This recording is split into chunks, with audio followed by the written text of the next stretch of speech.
The following is a preview for the next Ultra Vegito chapter and may contain spoilers. Click off now if you'd rather wait.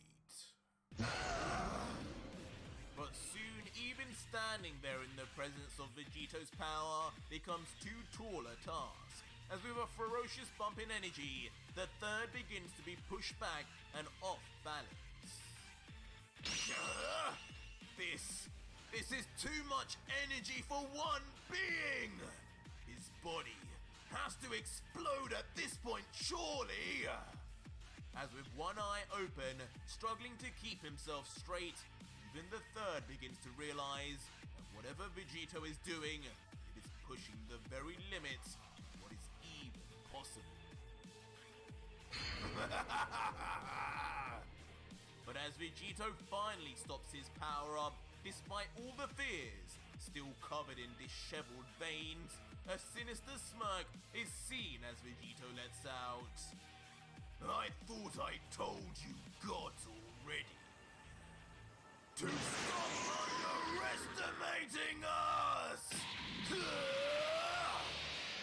As Vegito then launches at Yamoshi with speed, on behalf of all mortals with complete resentment.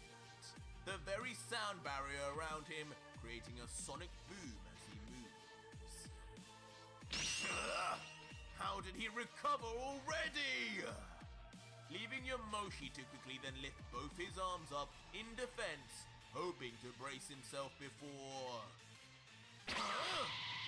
Suddenly, just as Vegito reaches within touching distance, he immediately vanishes as if never there to begin with.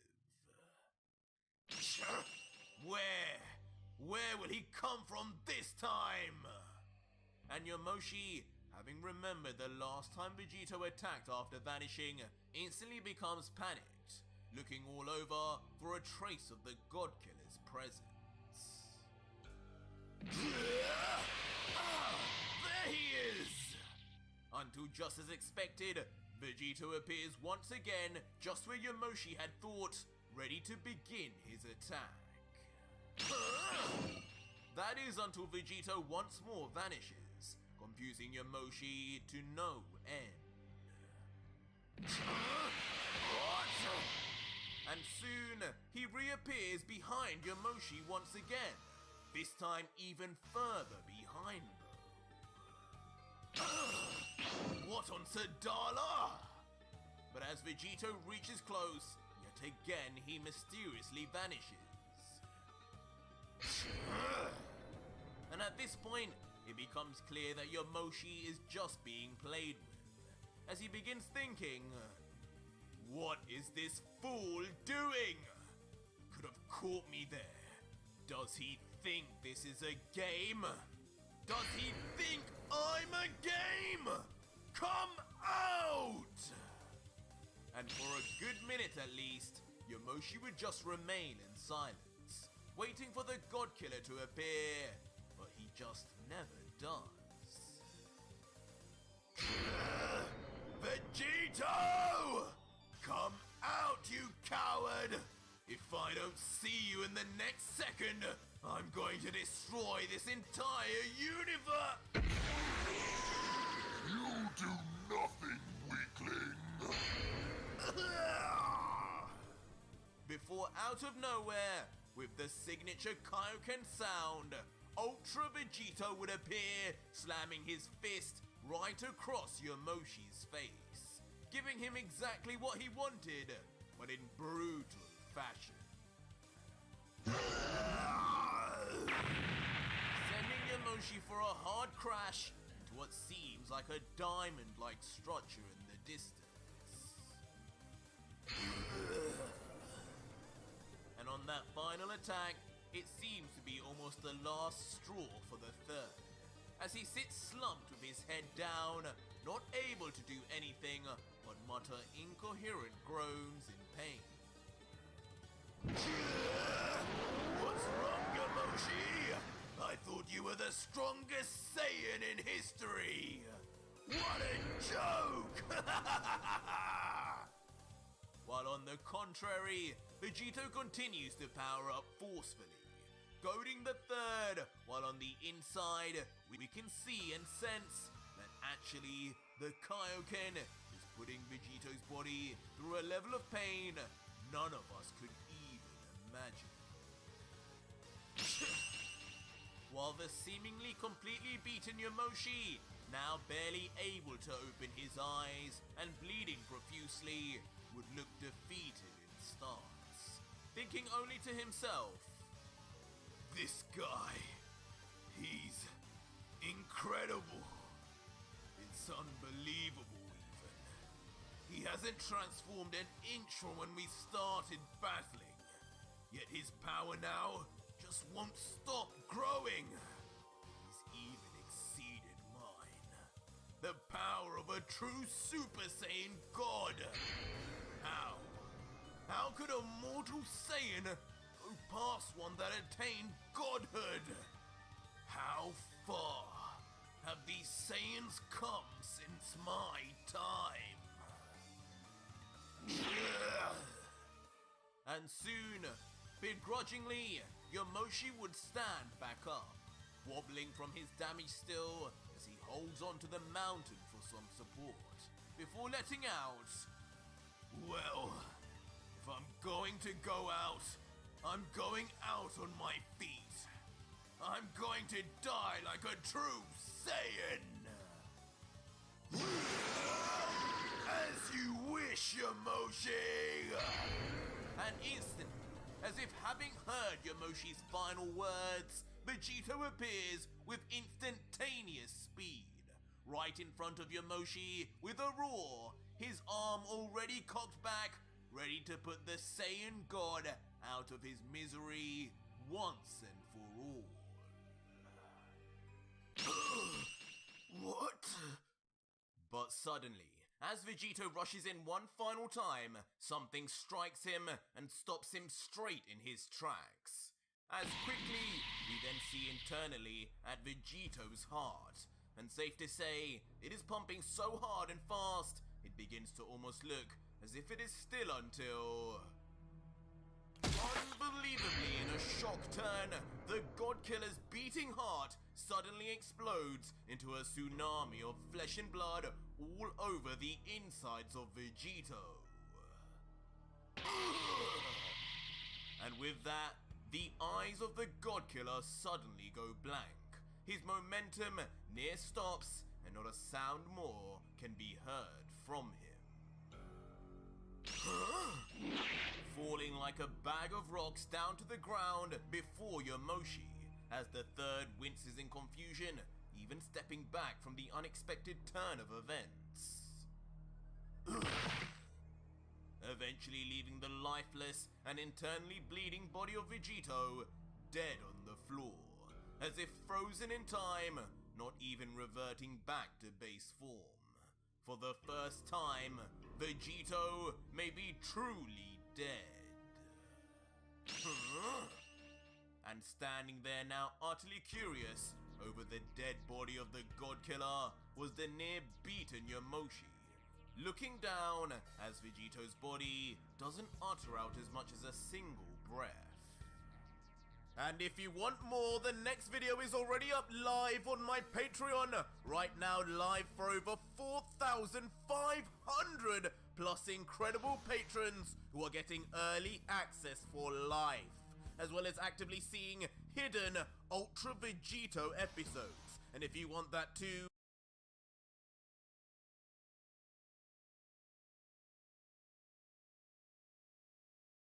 I swear to God, soon as I got up in the morning and sat down in front of a store, guess what jumped off the roof?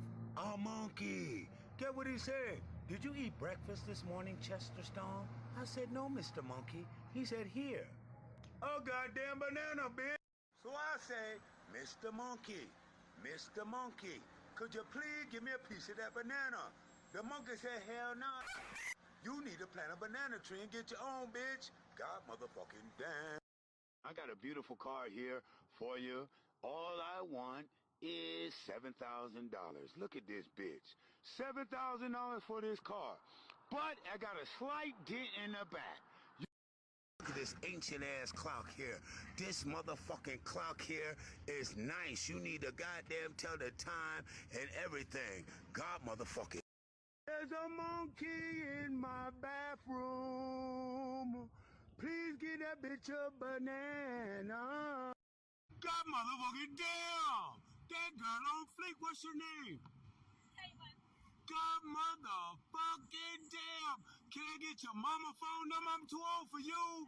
God motherfucking damn! My favorite number is 7. 7-Eleven. Battle not with monsters, lest ye become a monster. Yeah. And if you gaze into the abyss gazes also in. Look, I know we're supposed to conserve power, but it's so hot. You know what? I'm just going to turn on the AC just for a second. Sir, I'm going to need you to step away from the air conditioner. What? I'm not going to ask you again. Put your hands where I can see them, you sweaty f***. Newsome Task Force. No energy between 4 and 7, and it's 4:01. You made a cardinal error, sir. Oh, come on, man. It's 115 degrees outside. Just let me turn it on for a second. It appears we got a live one. Did you not watch the PSA? That second of AC could be the end of the world, pal. This is ridiculous, man. I just need a quick taste. Come on. You move that finger 1 inch, I start swinging. I got an itchy baton finger, pal. I kill you, that's one less person wrecking the environment. Dare me. Come on, what about some ice cubes? Can I at least get some ice cubes? Ice cubes? I think his freezer might be on. What's your thermostat set to? I don't know, man. 77? You know the regulation 78. We're gonna heat this place back up. Stop heating it up. Stop that. Stop heating up my room with your breath. Stop that. How much energy have you used? I don't know.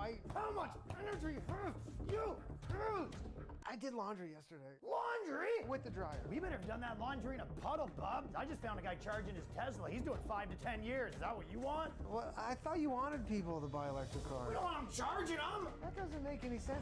Well, why don't you just... Are you implying that our laws have to make sense or something? What? No, I mean, yes. But look, if the grid is so stressed, why don't you just bring the nuclear power plants back online? Did you just say the N-word? We're gonna need some backup here. One issue has nothing to do with the other. 2 completely separate issues. Also, we are trying to pop some of those nuclear power plants back online. So then what is the problem then? Okay, listen, I'm gonna give you 24 hours. I want the place completely rigged up with solar panels. Solar panels? I can't afford solar panels. I don't even have a job right now. You're not supposed to have a job. You just sit here and wait for your next stimulus, capiche? Okay. And in the meantime, you can fan yourself off with this. What? Do it. Okay. We're all making sacrifices, bucko. Last night I played an entire game of poker, pitch black, lost everything, pretty sure. At least that's what they told me. Look, man, the energy prices are double in this state. Just let me use a little The bit. grid's stressed, okay? And now with strike 2, we're gonna start applying rolling blackouts. Starting now, shut them down. What? Music to my ears. Now listen, I'm gonna need you to take that shirt off. Wait, are you asking me to take my shirt off, or is the government asking Pop me? the shirt off, energy boy. All right. Before you click away to look at your screens again, I gotta tell you about Bond Charge. Blue light blocking glasses. What were you talking about? You're a human being. You're not meant to be looking at a screen 24 hours a day. You thought that was free? You're looking at your computer late at night, then you can't sleep. Ladies and gentlemen, what you are witnessing right here is called a humbling moment. That's right here. This is what God will orchestrate and organize things such as this to keep you humble and keep humility in your life. You see the mirror, no, not the mirror, but the window's going down. You got to hold the window. Lord knows, I know about this. My mama used to have an 86 Lincoln Town car. What you know about Lincoln Town car? You understand what I'm saying? If the car get old enough, you know what I'm saying, the car get 10, 12, 13 years old, the windows start sliding down, you know, them automatic windows and stuff. Lincoln, that was about when in the 80s, that's when they started introducing automatic windows. So they had not perfected the automatic window yet. So what we had to do was open the car door and have to put one hand on one side of the window and then put your other hand on the other side of the window and push up. You understand? And somebody else had to hit the button so the motor would go and the window go zzz, zzz, zzz, zzz, zzz, and you had to push up, make the window go up. So it needed a human assistance in order for the window to close. And once you got it up there, do not touch the damn window.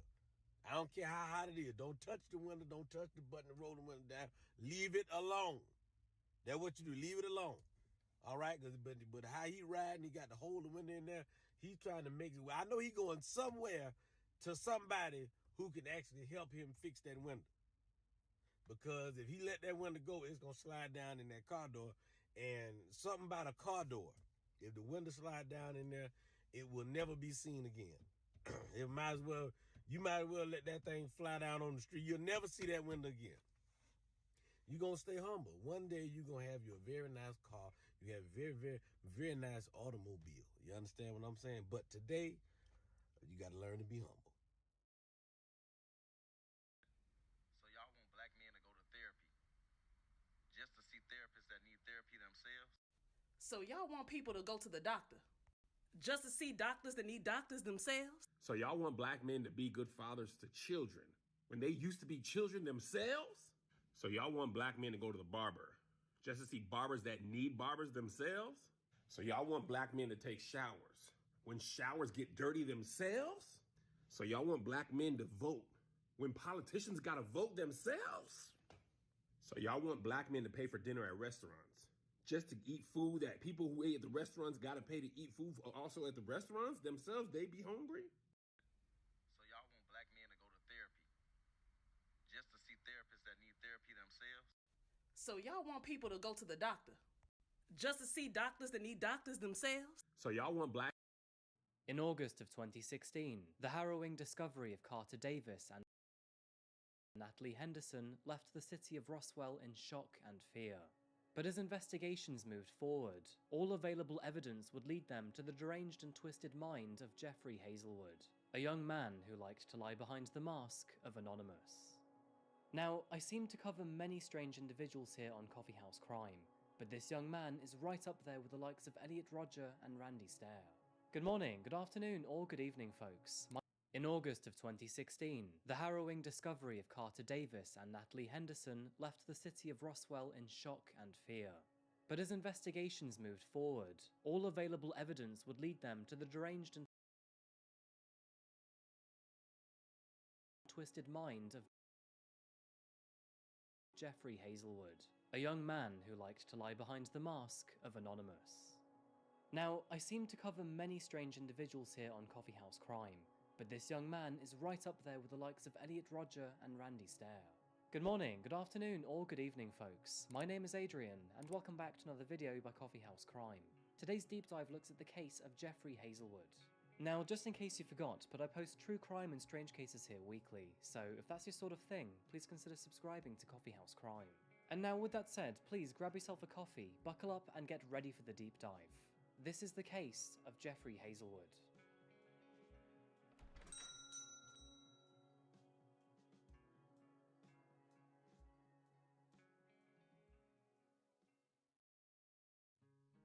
In today's video, we find ourselves visiting the state of Georgia in the United States. Georgia is well known for its southern hospitality, much like its neighbouring state Alabama. And of course, a list of all things Georgia is famous for would never be complete without its affinity for sweet food. But if you ask anyone from a country famous for its tea, be it Britain, India or China, this sugary monstrosity can hardly be called tea at all. You southerners should be ashamed. The Georgian city of Roswell, found just north of Atlanta, takes centre stage in our case today, as it's here that we find 17-year-old high school students Natalie Henderson and Carter Davis, followed by 20-year-old Jeffrey Hazelwood. The age gap between these three young people wasn't the only difference they had. Natalie and Carter were sociable, popular and intelligent teenagers, where Jeffrey will get to that in just a moment. Natalie was the head of Roswell High School's colour guard, often spinning and presenting the school's flag at the forefront of public events. And Carter, who had recently moved into the area, was an honour student and athlete at River Ridge High School. And in August of 2016, the two were on summer break, gearing up for their senior year. On the other hand, we have 20-year-old Jeffrey Hazelwood, also known as Jeff. Jeff was a strange guy, and although he graduated with average grades, his schooling was less than normal, being sent to 2 military-style schools during his teenage years. Ever since graduating, Jeff found himself lost. He remained unemployed for a few years, until eventually, he managed to secure 2 public service jobs to keep himself afloat. As these cases often go, Jeff had a very troubled childhood. His mother, Sherry Hazelwood, welcomed Jeff into the world on July the 10th, 1996. But this wasn't under the healthiest of circumstances. Sherry was a single mother and only 19 years old when she gave birth to Jeff. Her partner had left her before he was born, and during pregnancy, Sherry suffered from various substance abuse problems. Sadly, both alcohol and drugs were persistent issues. It slowly became evident that Sherry was not capable of raising a child, so when Jeff was only 6 months old, he was put in the custody of his grandparents, Walter and Martha Hazelwood. However, the family's problems didn't stop there. Sherry was required to pay her parents $40 a week to help look after Jeff, but after falling behind over $12,000, her own parents took her to court. At the young age of 9, both Jeff and his mother were ordered to go to counselling together, and his mother Sherry would go to extra therapy sessions all by herself. And although Jeff's grandparents cared for and raised him with love, the dramatic relationship with his mother caused him to act out in rather unusual ways. Put bluntly, Jeff was described as a problem child, and throughout his teenage years, multiple incidents were reported within the Hazelwood household. He would often spend his time swinging swords and throwing knives in his neighborhood's yards, and even had the police called on him when he was seen messing around with a gun. Jeff had a habit of running away too. In one instance, he left a note to say that he was running away for a few days to see if he could survive in the wilderness alone. Over this time frame, he had also stolen his grandfather's 9mm handgun, and knowing what he was capable of doing, this understandably terrified them. Jeff began to frighten his grandparents. They began to fear him so much that they would lock away anything that could be used as a weapon. But Jeff was sneaky. He often broke into the safe and stole knives and swords. It became so bad that in 2013, when Jeff was 16 years old, his grandmother would reluctantly report it to the police. There was likely an additional layer of worry behind this action, as just 6 weeks prior, Jeff had told Martha that one day he was going to explode, and people were guaranteed to get hurt. He didn't know how, who, or when, but it would undoubtedly happen. As a result, he was sent to a military-style school, and shortly after returning, he found himself in a relationship that he valued more than anything else in this world. You can see this on his Instagram account, where he frequently posted about his love for his girlfriend. That's between several edgy posts featuring wolves, cheesy Instagram quotes, dark posts about rage and death, and his shirtless ventures into the woods. It must be obvious by this point that Jeff was a very strange individual, with several issues paramount to work through. However, this would never happen, and the city of Roswell would, unfortunately, deal with this the hard way on August 1st, 2016.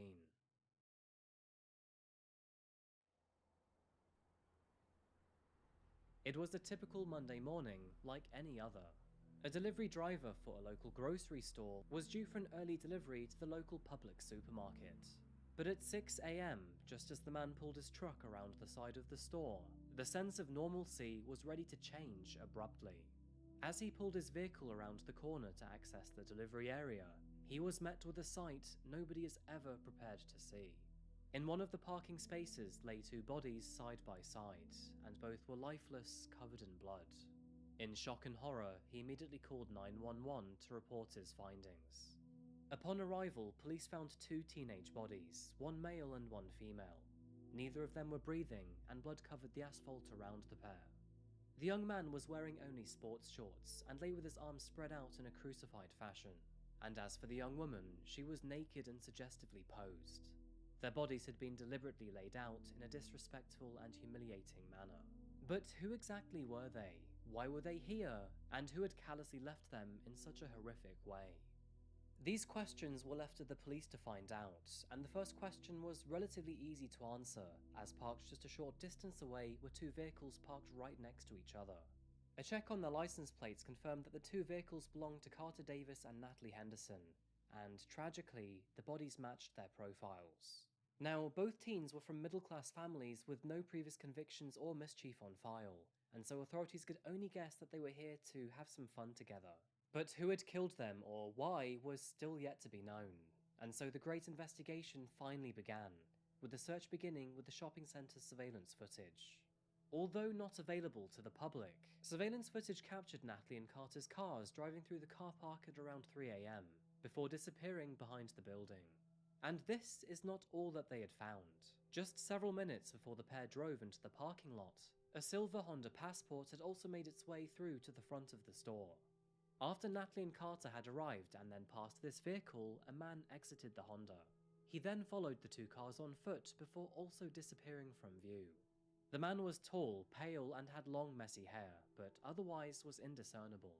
And unfortunately, the number plate of this truck was also not visible in the footage. All they could tell was that the vehicle was silver, a 1999 or 1998 model, and had mismatched wheels. After gathering this information, police turned to Georgia's Bureau of Investigation for help, hoping they could track down their suspect. This entailed composing a list of all Honda Transport owners in Roswell and its surrounding counties. And even after filtering down to 1998 and 1999 models, this still contained a total of 650 trucks and owners. As expected, the process of elimination is both long and complex.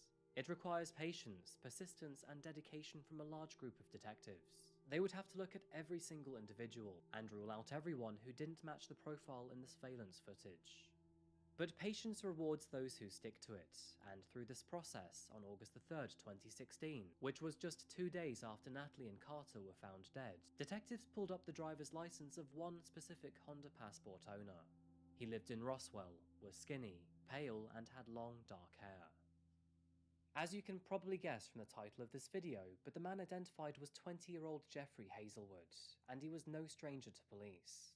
Knocking on the front door of the Hazelwood residence, Walter and Martha were surprised to see several men in police uniform, and that surprise quickly turned into concern. They told police officers that they had no idea where Jeff was, as it turns out only 2 days prior they had kicked him out of the house.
claimed that the mask was to hide his own identity from the man who had apparently ordered him to kill Carter and Natalie.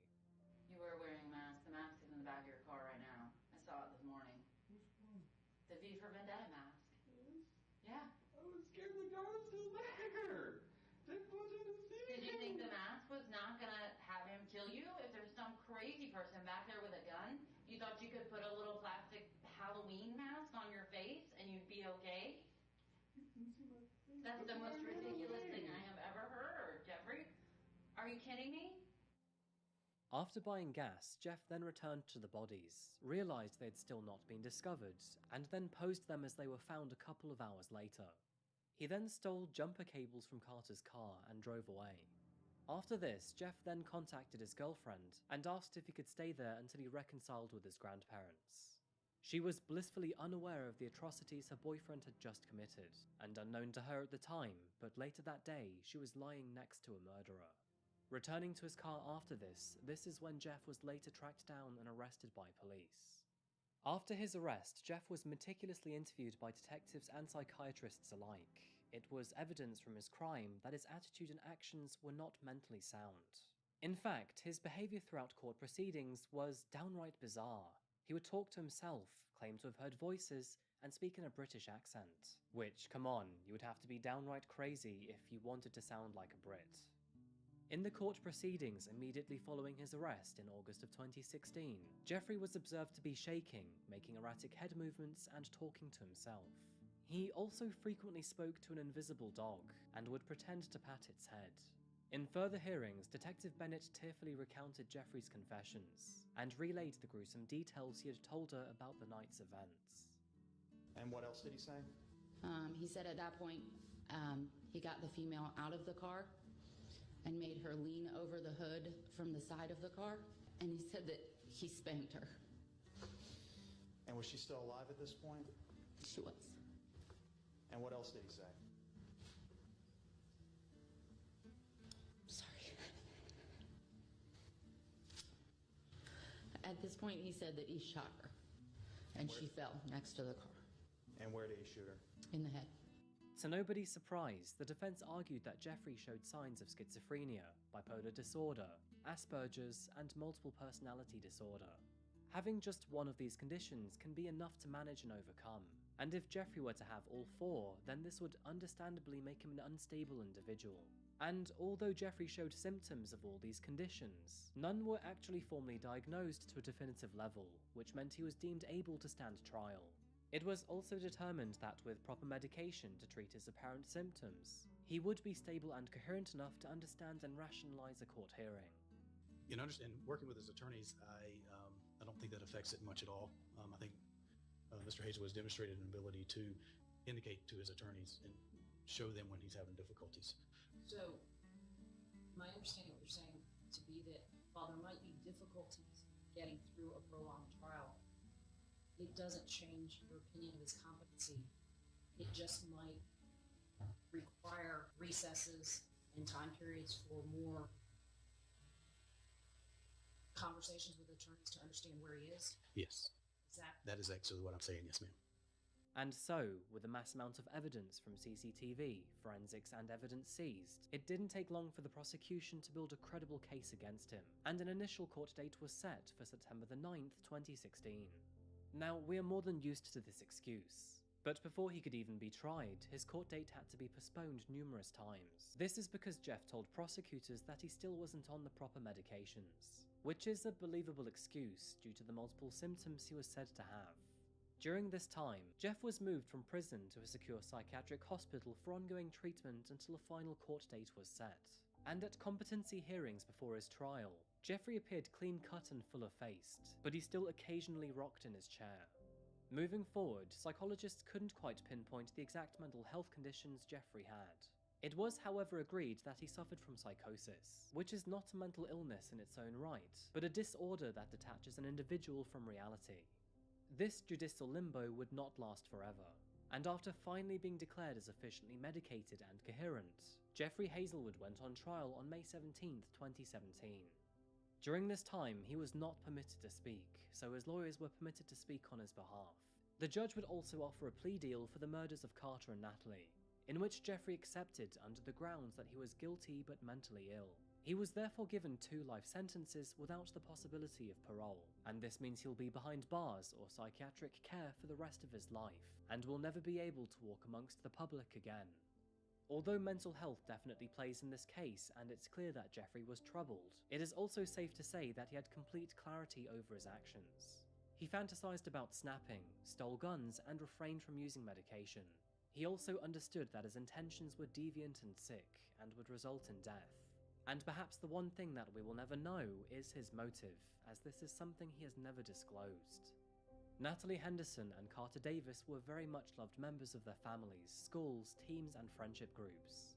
I know it's cliche to say, but they were both mere 17-year-olds at the very beginning of their adult lives. And with high school and further education under their belts, both were set up for a bright future ahead. It is a real tragedy that those futures were ripped away from them by the twisted mind of a thoughtless individual. Natalie was only 17 years old and had so much more to give and experience in her life. She will never graduate from high school. She will never experience college. She will never get to fulfill her dream of becoming an architect. She loved to sing and play the guitar and write poetry. None of us will ever be able to feel the warmth and tenderness of her welcome. Hi. I like your shirt. Oh, thank you very much. I appreciate it. Did you get it at like a thrift store or something? Oh yeah, I got it from one of my friends. Yeah. Nice. Nah, bro, your mustache looks like it's out of a thrift shop. Seriously, it looks pre-owned. Like, hi, I'm your mechanic and the one who's gonna diddle your kids. What can I do for you? Trey makes 1,000 plus tortillas a day.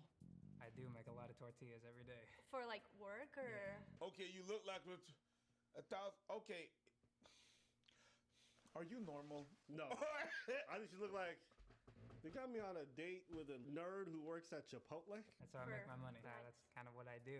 I grew up eating a lot of Mexican food, so. Oh, really?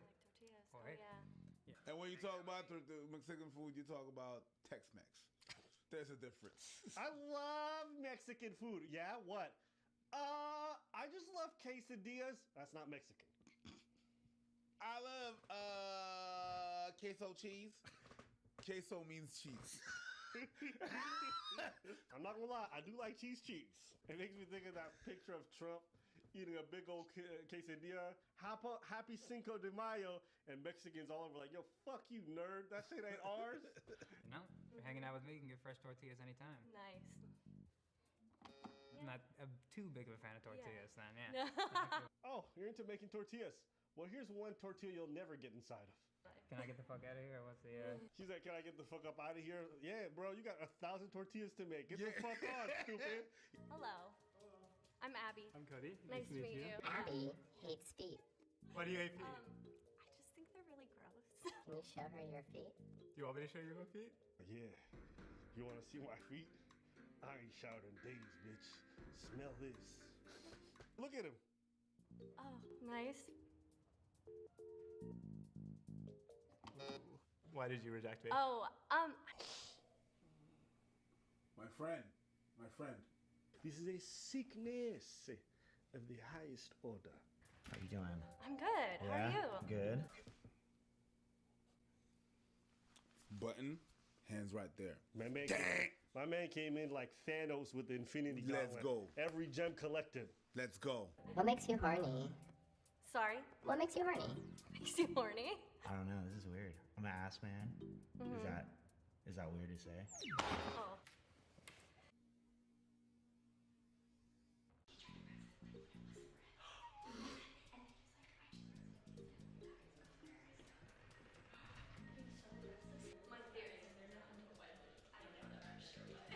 What? Whoa! Shit! Wow! Actually, wait. In her defense, I could see why she might have thought that. One, this dude came in dressed like Mac Miller. Two, this man said like he like ass. I mean, it is what it is. Oh yeah, that's probably what got her. Yeah, That's what got her. That's what got her. yeah. Still, I know a bunch of white boy like ass. Listen. I don't know. There's been a couple of times where I do like ass. Look at this, and I'm like, bro, that's just a lot of leg. Yes. That's a lot of leg. No, that's a lot of leg. Yeah. There's a difference between ass and legs. Yeah, the number of And I times. can appreciate both. But a lot of white dudes like leg. Carrick, nice to meet you. Carrick? Yeah. Nice to meet you. I have a fact about Julie. She was banned from Hinge. Banned from Hinge. What did you do? I was unhinged, and Oh, shit. I would fire Your turn. back to anybody that would make too early of a sexual. Why'd you reject me? I feel like we were vibing more than the last girl, but like still kind of wasn't. She go back to she's like, he don't like Asian women either. That would be perfect. That'd be funny as fuck.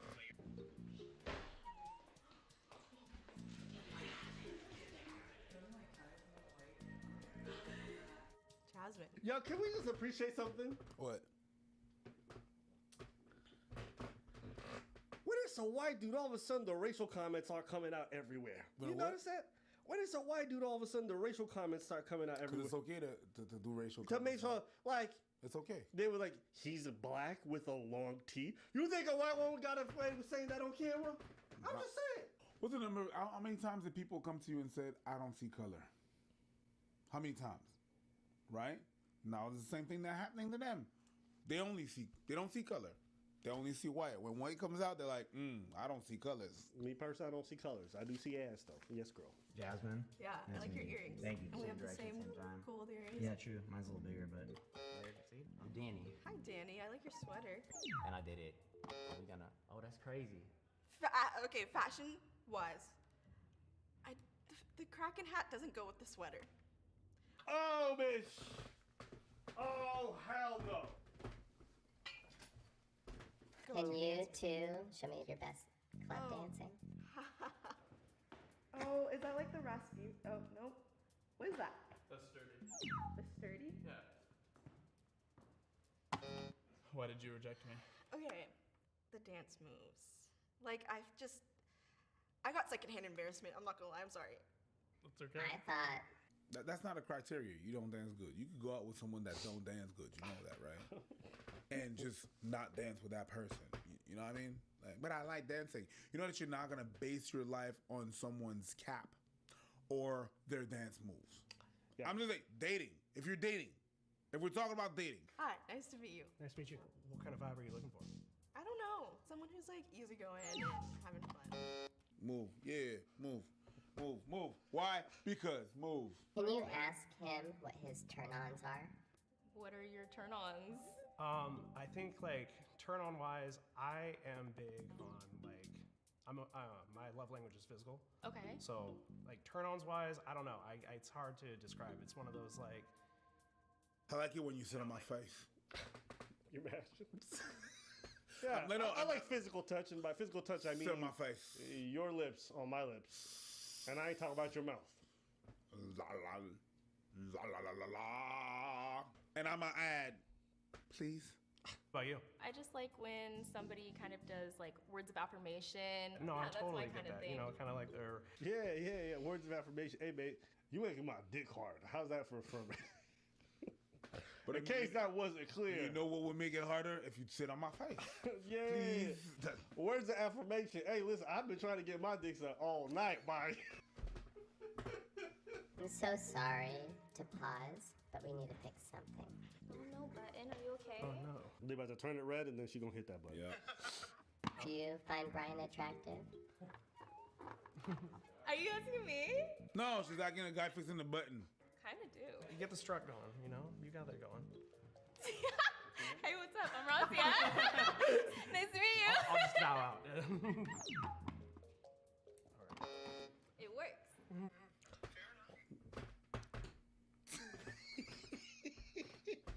Oh, y'all finally fixed this shit. Bam! It Thank works. you, G. Goodbye. Hello. I find you so attractive, and I find you cuter when you're not here. You got a face to do radio. Yo, your face looks better from the back. Fair enough. Was that you testing it? Yeah, or was that but real testing rejection? and rejection. I feel so bad. You like bad boys? Yeah, I do like bad boys. Hi. They're definitely the guys who give you all the words of affirmation you need. The bad boys. Yeah. Brian, do you love me? Bitch, stop calling me so much. Yo, you clingy as fuck, man. I'll give you a compliment. Stop asking. You are clingy as fuck. That's affirmative. Technically, I mean. You like what now? I like bad boy. What makes you think I'm a bad boy? I didn't say that. I was just saying. Nah, that's okay. What's your name? Razia, what's your name? Jason. Nice to meet you. Nice to meet you as well. Are you a bad boy? I'm a wholesome person. How about that? You sound so toxic. I'm sorry. I'm not toxic at all. I'm a wholesome person. I am wholesome. I'm gonna let you redo it. Yo, dead ass. Okay, this is a tip to all the guys watching. If a girl starts saying, yo, you a bad person or you a toxic person, like, yeah, I'm radioactive waste. Let's get it popping, baby. Don't try to qualify yourself. Don't try to convince her or something.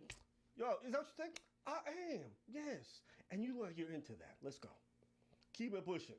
Do not do this batch. No, I'm good. You trust me. Don't do that shit. That will work against you every single time. That or just move on to the next thing. Just don't disregard it, okay? But don't qualify yourself to somebody you just met. That's a walking L. I really like your earrings. That's the Oh, thank you. Whoa! It's like, that's what I'm saying. Like, okay. This is something you learn early on, okay? When she calling you on your shit, those are shit tests. That's basically her being like, what you got, nigga? That's what that is. So you either step up or you change past it. But what you don't do is like, no. Because essentially she sees you as beneath her. She gonna buzz you. In real life or on the butt. As soon as he said wholesome, I'm a non-toxic, wholesome person. I'm sorry, I don't believe you. Nice to meet you. You too. Cole likes to smell his dog. Oh yeah. What? Are you like a pet person? I mean, yeah, but like, what do you mean you like to smell your dog? I mean, yeah, but I'm black. That's so facts, bro. White people be doing weird shit with their dogs sometimes. Like, I don't care who it is out there that's watching. Y'all who kiss your dogs on the mouth? No. I just... Oh, no, that's weird. Oh, my God. No. It is weird, right? To me, it is. Like, love your dog, but, like, you gotta love him with your tongue. So you know how like if there's someone you really like, you like the smell of them? Yes. I'm the same with my dog. Okay, so like you're picking out the shampoos and stuff on purpose to make sure they smell good for you, or like... Oh, for my own hair? Or No, for my dog? no, for your dog. My friend, you can leave. Okay, actually, you know what? I'm ignorant in regards to pets. Are you supposed to shampoo your pet regularly? It depends what kind of pet you got. Okay. It depends what kind of pet you got. If you got a big ass dog, that motherfucker's gonna end up stinking. Some. If you go out there with your dog, and then there's wetness outside, it might there's a smell. There's a smell. There's a smell. I got you. What smells about a cat is not the cat, it's the litter. And then if you fix that and then change that and you're good to that, then your cat don't smell. It's the litter box that smell. You understand? But if you got a whole ass dog, you need to shampoo them motherfuckers, because them motherfuckers be smelling like dog. It's so weird to meet a girl whose coochie's clean, but her cat litter's dirty. That's like, there's always one pussy that's busted. That's unnecessary. Clean bums. What you talking about? Girls can take care of two pussy? Some girls can't even take care of one. Like, if your cat litter and your pussy smells similar, that's a problem. Yo. Gonorrhea. Yeah. Okay. Nice to meet you as well. I like your little fit you got going on here. Thank you. I tried a little bit. But I have a question. How would your ex, your most recent one, describe you? She would probably say I'm caring on the bad side. She'd probably say that... She would say I'm controlling, but the only reason why she would say that is because she posts very explicit pictures on Instagram. And I was like, I understand that you're happy with your body and I support you. But at the same time, can we dial it back just a little bit? Okay. And she didn't like that. Interesting. Wow, you about to hit the button on me? No, I got scared. I swear. He saw that hand flinch. I'm gonna tell you right now. Ain't no way he told his ex, can we just dial it back a little bit? That ain't what happened. No, that's not how it happened. That's how he told us. That's how we told it right now to make this day work. And shout outs to him. That's what you're supposed to do. Yeah. But if we real honest, he probably like, man, you stop being a fucking hoe on IG, bruh. Bro, you got your coochie lips out there. Yo, why you lipsing me? Ain't no reason why so many niggas got access to your lips at the same time. Why you gotta be scallywagging? Listen, Just I do like your your thing. cheeks. I'm kissing your cheeks. Your cheeks shouldn't be on IG. That's how that shit went down. It wasn't baby. No, that's how it went down. If you think you controlling, it ain't cause you went, can you doubt? No. That motherfucker didn't go in like he seemed to. Baby.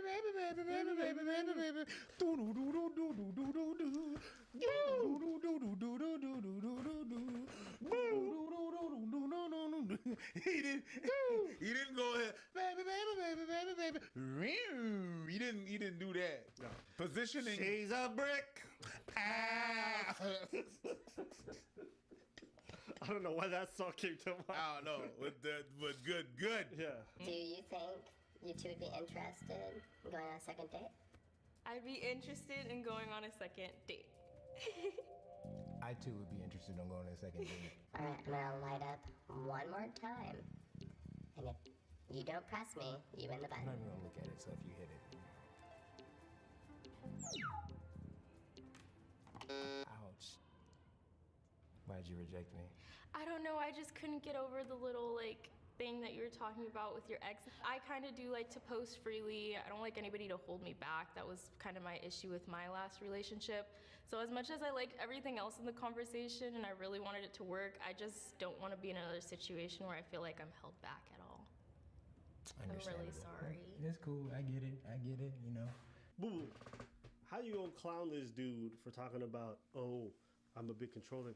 Boo, you said you're into bad boys. What do you think a bad boy is, if not a little bit controlling? You just sound confused. That's what you asked for. No. That's like me saying, I'm looking for a bad bitch, and this girl come in with a bit of cleavage showing, and I'm like, ugh, I like someone, well. She's not confused. She's cherry picking what she wants.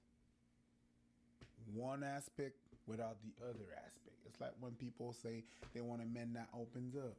But they don't really want that thing. Yeah. It's not that they confused. It's they don't want the whole thing. They want a little part of it and not that part of it. That's it. It's not confusion. It's not confusion. It's pickiness. I disagree. This is a sickness of the highest order. Okay? She has come here. She has asked for one thing. She said, give me a burger. It has been given to her. She says, I don't want the bun. I want excuse me. When you are going to order a burger, it always comes with the bun. If you don't want a burger, you just want meat. Say you want the meat. Huh?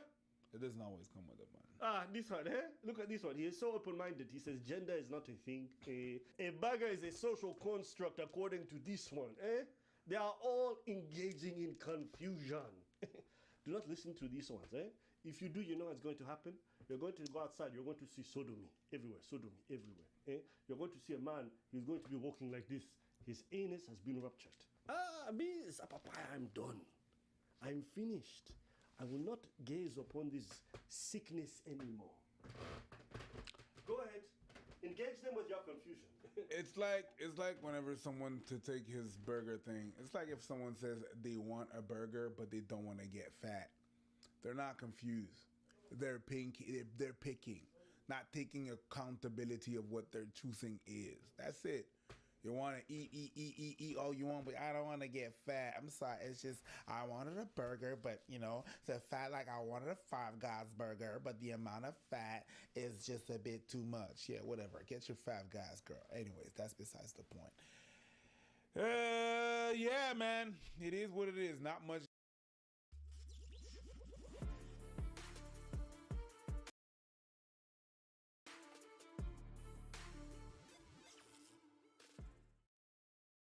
Okay, Black Panther.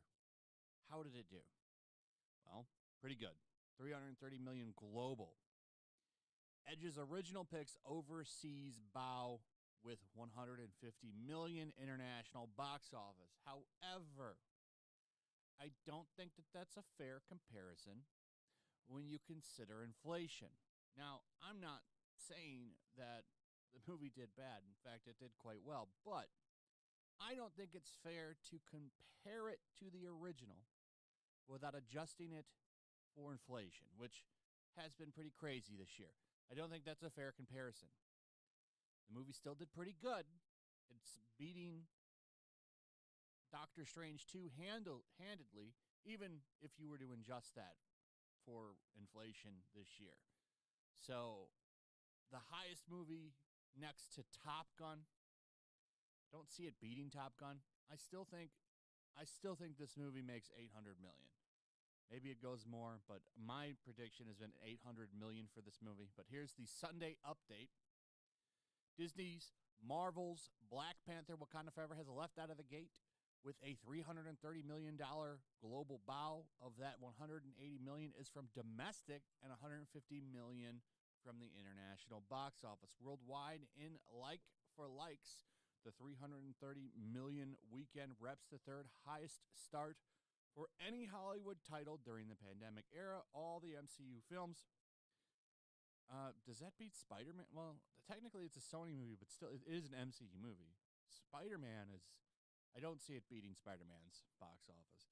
As well as the second biggest global opening of 2022 to date.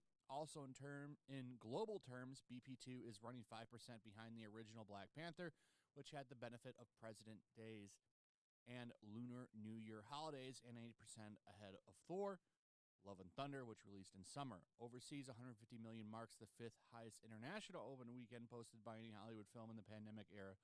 4 of them are MCU releases. It is also the 12th highest MCU opening weekend of all time. Like I said, 5% behind the original Black Panther. Wouldn't it technically be more than that? Because 5%, you're saying that based on these numbers like they weren't adjusted for inflation. So it's really lagging a little bit more behind the original Black Panther if you were to adjust it. I'm not saying it didn't make a lot of money. I never said it wasn't going to make a lot of money, to be honest, and to be fair and to be real. But I think it should be, when you're going to compare it to a movie that came out when that movie came out, I can't remember the exact date. On my mom's side, I have a first cousin named Justin. Leroy. But that guy is also, on my dad's side, my second cousin. He's also first cousins with my father, and he's first cousins with me. And his mom, Sandra, is my aunt on my mom's side, and my great aunt on my dad's side. Right. It's also my dad's aunt. I want people to stitch this and tell me they're when they knew they were white trash. He kept doing more sketchy things, so he got kicked out of Alabama. One time, You got kicked out of the whole state of Alabama, maybe Greenbow, Alabama. one time my cousin's in Louisiana. She looked at me and she said, "I lost." She pointed at a bush, a specific bush, because it had a purpose. That bush right there, that's where I lost my virginity to your cousin. That where her second cousin Skeeter was born, right there near that bush. To your cousin. Cars in the yard that didn't run, then did. You just put the baby into bed in a drawer if you out somewhere and don't have a pack and play. When I was a kid, I found out that my mom's stepdad was originally her brother-in-law. Wait a second, you better get a pen and paper out. This shit gets complicated. The family tree that's like a stick, then you wonder how it even became possible. It's just so complicated. Because she'd had a sister who was a lot older, and the sister died and left behind her husband and 2 kids, and then my grandmother and him had an affair, and she left my grandpa and married her son-in-law, who was a lot younger than her, and raised her grandkids as her own kids. And so my mom's niece and nephew became... My head starts spinning when I hear this. The son-in-law, the brother, the niece and nephew, it's my cousin, it's my brother. I really can't figure this out. I've tried to listen. I guess I don't care enough. But these people, is the town this small? Only person you can hook up with is your relative? Her stepbrother and stepsister, and I grew up thinking that my cousins were my aunt and uncle. So I got a picture, and it just sums up my childhood with my wait for this. mom, and this is how she looked all the time, and I just thought it was normal for everyone's moms to look like this. No, she was not lesbian. It's the boots, men's cutoff t-shirt, and the bandana, and she wanted to fight everyone. And Now, who didn't know somebody like this? This is classic 80s stuff right here. The look, The woman who can beat you in pool and usually drink more draft beer than you with a little couple shots of Jack. Everything for no reason or any reason. Wow. My sister had a boyfriend named Possum, and I thought that was badass. When Mama didn't speak to her sister for 2 years over a can of SpaghettiOs, or the family dinner, Mama had both sisters in the headlock because they were fighting, so she was going to get in between them, but end up getting into a fight with both of them. When the first time Jessica saw the Just Busted paper, which is like the arrest paper, Mama was on the cover of it. All right, I got to tell you a story. One of my kids, the friend was staying over. Seemed like the kid always stayed over for the entire summer. They figured out how to go online and look up court reports. The kid's mom was in court that week for a little bit of the nose candy and some other unsavory things that kind of fit this exact same scenario. Bun in her hair and her little glasses, and she looked like a little granny. Yes. Lord, Purple Jean. When the jail calls you and tells you that they arrested your daddy and he missed supper time, just want to know if you could bring him a plate up there. Or Mama knew every time that Section 8 opened to get a new place to live. She was the first one in line. She knew the date of it. My sister brought home a rooster named Sunday dinner on a Thursday, and on Sunday we started preparing to cook it. And then my dad spilled boiling hot water all over himself, all over the front of it. What is it with people giving us a clear shot up into the nose on TikTok? Like, you got the camera and you said, let me figure out the most unflattering, unappealing way to do a video and then post his body, got some burn cream treatment at the ER, and went right back to that rooster. I got more stories than this, but I'll just tell a couple just to make it kind of short. One of my favorite memories growing up was whenever we'd drive down to the local dump, and my daddy would pick me and my sisters up and set us over into a dumpster, and we'd find new toys, new decorations for the house. We'd go dumpster dive. Now, the problem with these videos, I hear parts of it and I go, wait a second, I did that. We're poor. Never considered myself WT. You know, dumpster diving, that's like a thing now, like a reality show. You find junk, you resell it. So maybe they were just hip, ahead of the curve. And that was the best. Another thing we did was one night we come home from church real late, and somebody had run over a deer in the front yard, and so we drug it around back and we cut it up and we ate it for... Now, I don't see a problem with that, but I know that's not the way I'm supposed to think. So if you found something, just got hit on the road, you go check it. Still pretty warm. You go, wow, this is just fine. Somebody took care of the hard part. We just got to clean it and put it in the freezer. That night. So it wasn't until later on that I realized that I was essentially white trash. But it was fun while we were doing it. So that is the thing. While you're doing it, if you don't know better, if your mama and daddy aren't in prison for a little bit of Walter White action, it's fun, right? You know, it's creative, pop cans used for odd things. Here's the deal. All right, I knew I was white trash the moment I came out. Well, I knew when I saw the tattoo on the side of your eye, you're WT, or you're in prison, or you're just trying to look the parts. My mom went to jail one time when I was in middle school. She was banned from all bars. Rest in peace. She was a wild cat. She once let me go to elementary school. We both got... Now, when you're in these little towns and you're banned from all bars, they accept a certain level of, we'll call it, bad behavior. And when you're banned from all bars, you know, you just went too far. Too many bad nights where they just go, honey, you can't come. You go to the next one. 6 months you wore out your welcome.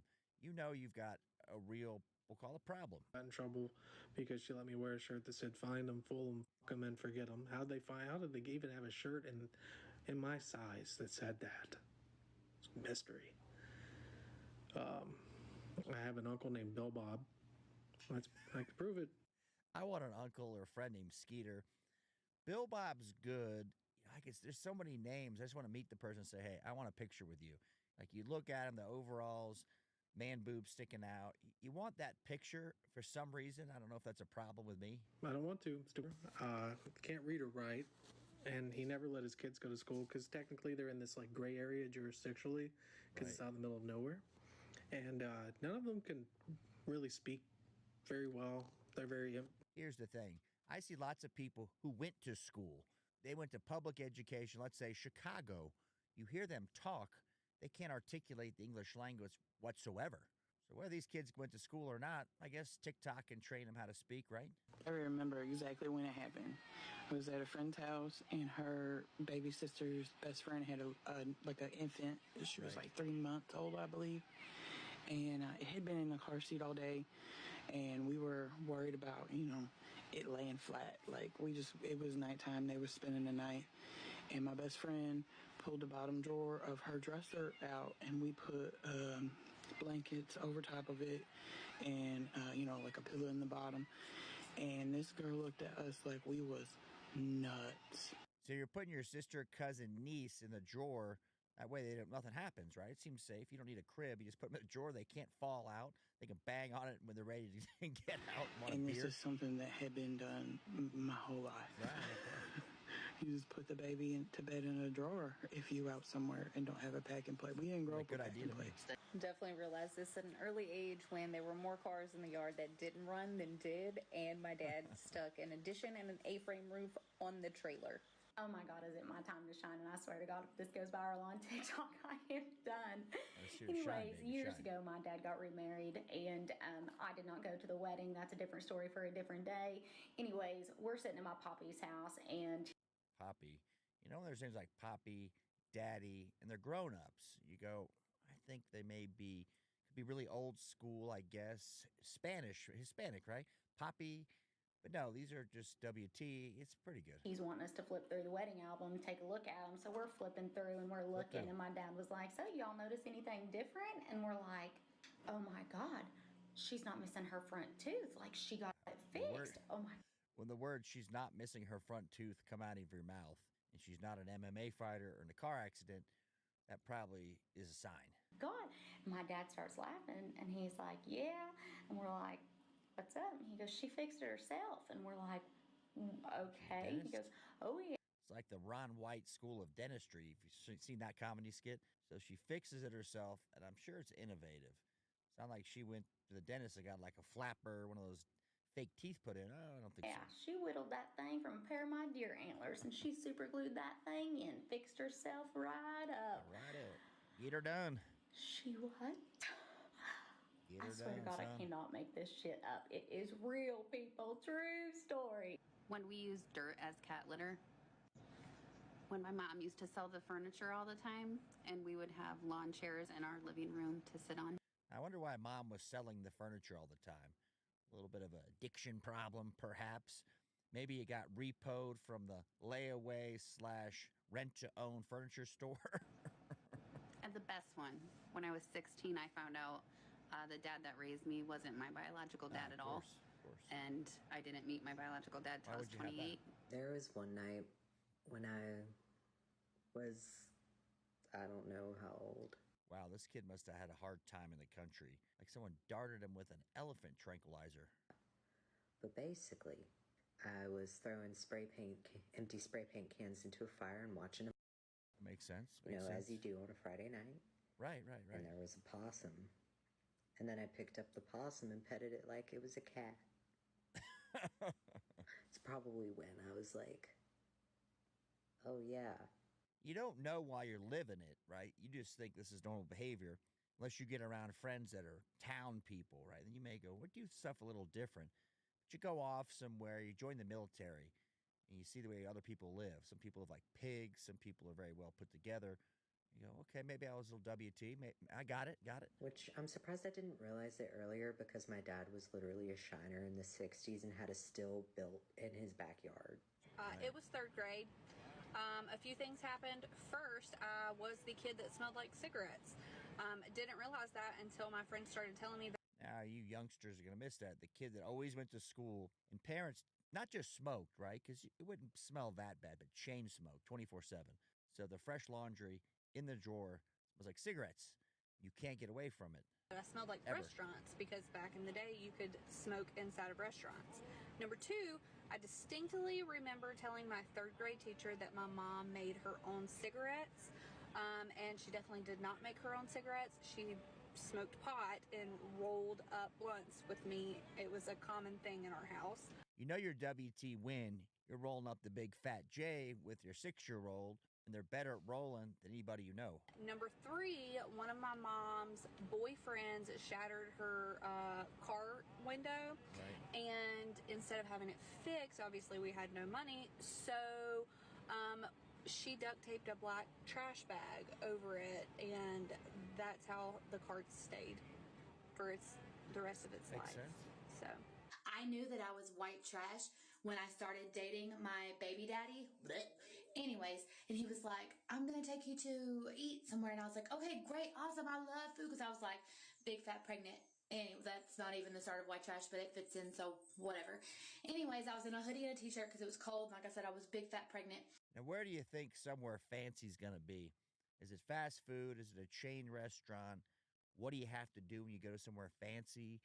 If you're WT, what's the protocol here? He was like, pulled up to Olive Garden, and I was like, I can't go into Olive Garden. I'm in a freaking hoodie and jeans. He was like, it's a restaurant. I was like, no, bro, you have to have like a black tie and like a jacket, and I have to wear a dress, and I don't wear dresses, plus I'm big, fat, pregnant. I can't wear a hoodie. I figured she was going to say the Red Lobster. That's a classic one where WT or people similar, maybe different color type of their skin, love the Red Lobster. Think that is a nice place. That's the best food. You got to show up with like a 3-piece tux. The freaking Olive Garden. And he laughed, and I didn't laugh, and I walked in feeling like I was so out of place, and other people were actually in jeans and hoodies. And so I realized that I was white trash when, as a kid, until I was 13. When I looked in the mirror and had the beard like the Duck Dynasty people, and I continued I believe the only meat that we ate was wild game, and the majority of that wild game came from phone calls that my grandfather would get about deer that were hit on the road that weren't quite dead yet. So in the middle of the night, sometimes we would go out. Like I said earlier, seems odd for most people, but makes a lot of sense. Deer's still warm, doesn't have rigor mortis yet. Hit by a car, easy. The hard part's done. You just get all the kids together, go hang it up in front of the trailer, and start carving it up. And look for these injured deer so that we could get them and butcher them and have food to eat. Right. And, Good thinking, it's Jethro. very normalized where I grew up, but since I have moved around a little bit and gotten more worldly, I realize that that's a pretty white trash thing to do. Since I've gotten more worldly, now I like soy lattes with oat milk and kombucha enemas, and I go to the store to buy all my meat at Whole Foods, and I'm broke. Thank you. I love Mountain Dew Baja Blast more than a person should. I used to smoke Pall Malls. One time, my best friend and I dug up all the change from out the couch. Honey, it's Marlboro Reds. I guess it'd be generic smokes when they start taxing smokers into oblivion. But Marlboro Reds were the thing. If you knew someone had like a Marlboro Light, you're like, come on, that's rookie shit, bro. And bought a soft pack of Winston's to share. My mom had 5 kids, and we all ended up wards of the state. My brother and I used to pour Pepsi on our Cheerios so we didn't have to eat the clumpy powdered milk. Now, I believe her. Went to a friend's house one time. Good kid, played sports together. The mom was clearly WT. Looking back on it, seemed odd at the time. I couldn't really put my finger on it, why this was so different. But it was stuff like this. It just seemed bizarre. And cheese melt. I drove a 98 Datsun pickup truck that had a grape juice can as a muffler. One time, my grandma cooked a turkey in the dishwasher. Come on. I used to have an outside couch. All right, maybe I don't believe her. They had a dishwasher? That ain't WT, my friends. Dishwashers are little kids that take the stuff outside to the big tub and wash the dishes. Not something inside you can cook in. Out to eat meant we were going to get dinner at the gas station. I was in 7th-ish grade, so like 12-ish years old. Right. And somebody at school gave me a hug. I don't remember if it was like a teacher or a friend, but whatever. And then after they got done hugging me, They say you know your WT win, poking fun at it, but then you look at them, like the Duck Dynasty guy, it's the one with the mullet, and they just going back to the basic, like to their baseline of WT. Is that what's happening? And I was like, what's your deal? And they were like, do you smoke cigarettes?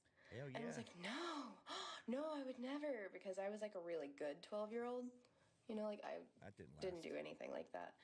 And they were like, well, that's super weird because your clothes and your hair smell. Because you reek of Pall Malls. Reek. Like they walk by you in the wafting of just their clothes, you just inhale it. You probably got secondhand lung cancer from it. Exactly like cigarettes, like really strongly.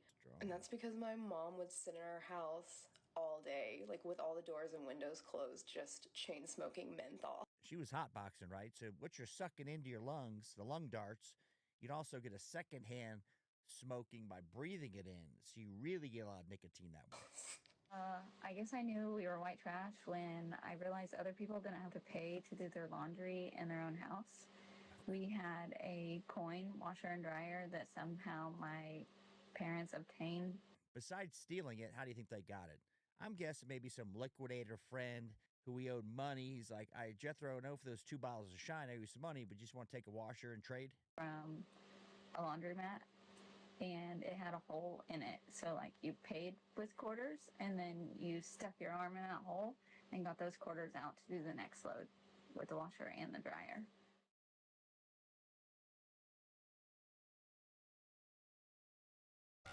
Number 6, Stella Paris.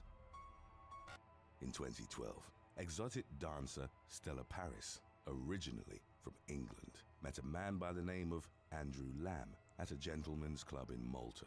By her own subsequent admission, Paris, who was then 26-year-old, hadn't initially liked Lamb and was more attracted to his wealth. Paris claims she eventually found him charming, recalling one interaction in which she'd given him a dance and Lamb lifted her up repeatedly, exclaiming, "You're going to be mine." They went on to have a relationship for about a year and lived a life of luxury on the island nation. Paris noted that Lamb frequently suffered from nightmares, and his behavior towards her gradually became more aggressive and controlling. In one incident, he'd lashed out because he didn't like the breakfast she'd cooked him and threw the meal at her. Paris told him that she was leaving him, at which point he reportedly pinned her to the floor, injuring her wrist. The relationship eventually ended, and Paris returned to London in 2013 for a fresh start. 6 years later, she suffered a panic attack upon finding out the truth about the man she'd known as Andrew Lamb.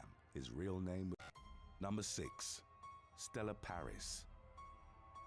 In 2012, exotic dancer Stella Paris, originally from England, met a man by the name of Andrew Lamb at a gentleman's club in Malta.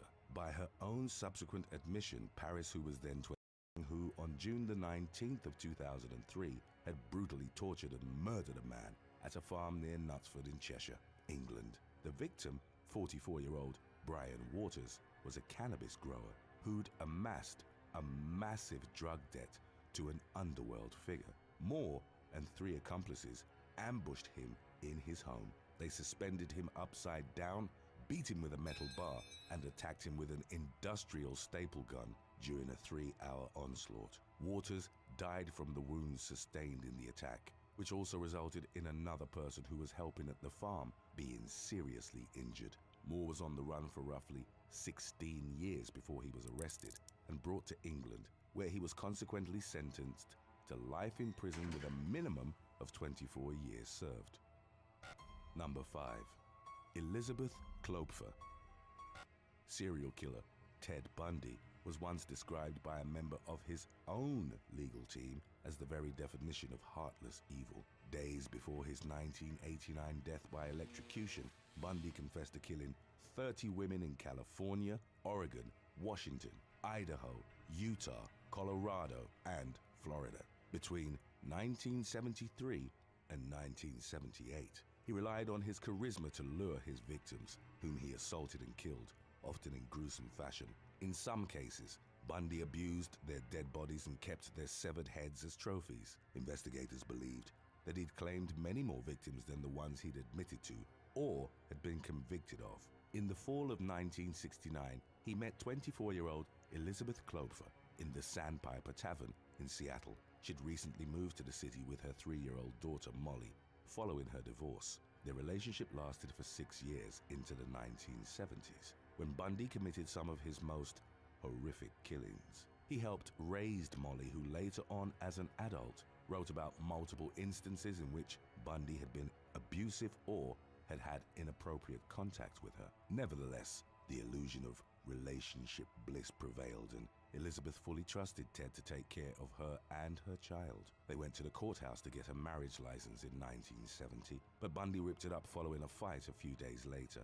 The relationship continued, as did Bundy's killing spree, which at one point involved him burning a victim's head in Klopfer's fireplace. She later noted that he would sometimes be emotionally and verbally abusive towards her, recalling an incident when she'd confronted him about his habit of stealing and Bundy threatened to break her neck. Then in 1974, Kloepfer saw a composite sketch in the newspaper of a man suspected in a string of murders and kidnappings. He looked like her boyfriend, was also identified as Ted, and drove a car similar to his. In August, Kloepfer called the police in Seattle and 2 months later contacted the authorities in Utah, where Bundy had become active. She was dismissed on both occasions, even though she'd initially suspected Bundy of being a serial killer. And even after his 1976 arrest in Utah, Kloepfer still believed him when he claimed he was innocent. They exchanged letters. She visited him in prison, and she sat by his parents in March of 1976 when he was on trial for the attempted kidnapping of Carol DaRonch. As more murders and kidnappings were tied to Bundy, Kloepfer began to distance herself from him. In her memoir, The Phantom Prince, My Life with Ted Bundy, which Kloepfer later wrote under a pseudonym, she claimed to have had a phone conversation with Bundy in 1978 while he was imprisoned in Florida. She asked if he'd ever tried to kill her. He admitted that the urge to do so had taken a hold of him one night. Bundy revealed that he'd closed the fireplace damper so the smoke couldn't go up the chimney, and then he left after putting a towel under the door. In hindsight, Kloepfer remembered waking up coughing and unable to breathe after a night of drinking, but was able to open the windows in timely fashion. Number 4. Judith Ridgway. One of the most prolific serial killers in the history of the U.S., Gary Ridgway, was suspected of having murdered at least 71 teenage girls and women throughout the 1980s and 1990s. Ridgway mostly preyed on escorts and runaways, whom he picked up along Pacific Highway South, near Seattle and Tacoma, Washington. He'd have relations with the women and then fatally strangle them. Prior to being identified, he was known as the Green River Killer, as several of his victims had been found dumped in wooded areas around the river. Incarcerated serial killer Ted Bundy collaborated with law enforcement in their investigation, correctly suggesting that Ridgway was returning to grave sites to abuse his victims' bodies. According to the women in his life, Ridgway had an insatiable appetite, demanded intercourse multiple times a day. His first 2 marriages resulted in divorce in 1972 and 1981, respectively, because of infidelity on behalf of both partners. Ridgway claimed his first confirmed victim in 1982, and most of the others in the 2 years that followed. He began dating Judith Mawson in 1985. The woman noticed that there was no carpet on his floor when she moved into his home. She would eventually learn, years later, that it was likely because Ridgway had used it to dispose of a body. They got married in 1988, and in November of 2001, Ridgway was arrested after samples of his DNA were conclusively linked to genetic material found in 4 of his earlier victims. Judith stood by her husband, who adamantly denied being the Green River Killer and ardently maintained his innocence. She believed him and frequently visited him in jail, later reporting, "We would try to touch each other through the glass." Within 2 years of his arrest, to avoid the death penalty, Ridgway confessed to more confirmed murders than any other American serial killer. Judith severed all ties with him in the aftermath, and they were later divorced. Ridgway was interviewed in prison by author Penny Moorhead and claimed that he truly loved Judith, which led to a considerable drop in his killing frequency. Only 3 of the 49 murders of which he was convicted had occurred after he'd married her. Judith was subsequently quoted as telling a local reporter, "I feel I have saved lives by being his wife and making him happy." During an interview with People in 2011, she revealed that she hadn't dated anyone since divorcing Ridgway, as her ability to trust men had been all but shattered. Number 3. Holly Udy. In late August of 2016, Carla Brown and her boyfriend, Charles David Carver, both in their 30s at the time, disappeared after they'd gone to remove brush from a property in Woodruff, South Carolina. Unusual social media activity on the latter's social media led the authorities to conclude that someone else had taken control of his Facebook account. The police tracked the couple's last known cell phone signals and reached a large metal container on a property of roughly 95 acres owned by Todd Kohlhepp. Officers heard banging from the container and inside found 30-year-old Brown chained at the neck.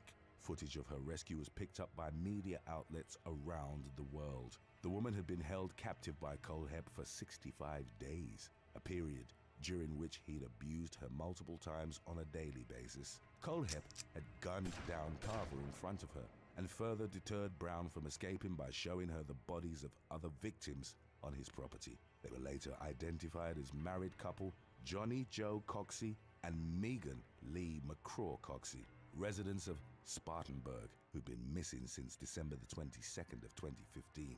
The latter had been shot in the head roughly a week after her husband had been killed. They'd initially been hired by Kohlhepp to work on his property. He was also linked to and ultimately convicted of a 2003 mass shooting in which 4 workers were killed at a motorcycle shop in Chesney. Following a plea bargain in 2017, Kohlhepp was spared capital punishment and given 7 consecutive life sentences. He wrote to the Spartanburg Herald-Journal that same year, claiming he had killed more people who hadn't been discovered. For 10 years, the convicted serial killer had been having an affair with a married woman named Holly Udy. She'd reportedly met him in 2006 when he'd already killed 4 innocent people, thinking he was just a clean-cut real estate broker. Once his murders were uncovered, Udy gave an interview for Inside Edition. She claimed to have known Kohlhepp as an attentive man who made her feel like she was important, but also noted having felt that there was something off about him. Udy revealed that she'd actually loaned Kohlhepp the money to buy the metal container where Brown was found, after he'd claimed to need it for supplies. She told Inside Edition that she'd felt sickened and disgusted upon learning of Kohlhepp's crimes, as well as the fact that she would have likely been his next victim. As she was being transported to a hospital, Brown, the serial killer's only known survivor, was filmed saying, "Some girl named Holly he's supposedly planning to kill." Number 2. Barbara Kuklinski. In 1961, Barbara met her future husband, Richard Kuklinski, at a trucking company in New Jersey where she worked as a secretary. They started dating, and Barbara soon came to realize that Richard had unpredictable Jekyll and Hyde-like personality shifts. Although often caring and affectionate, he would irregularly become intensely violent towards her. In one incident, he stabbed her in the back with a hunting knife when she tried to break up with him. Barbara was only 19 when they started dating and reportedly felt like she could change Richard. The couple eventually got married, and they went on to have 3 children together. In spite of his aggressive mood shifts to his family, neighbors, and community, Richard was a successful businessman, working as a wholesale distributor. Barbara had experienced his dark side firsthand, but was completely unaware of how far beyond the household his violence extended. For years, under the facade of New Jersey suburban normalcy, Richard lived a second life as a burglary gang leader, serial killer, and mafia hitman.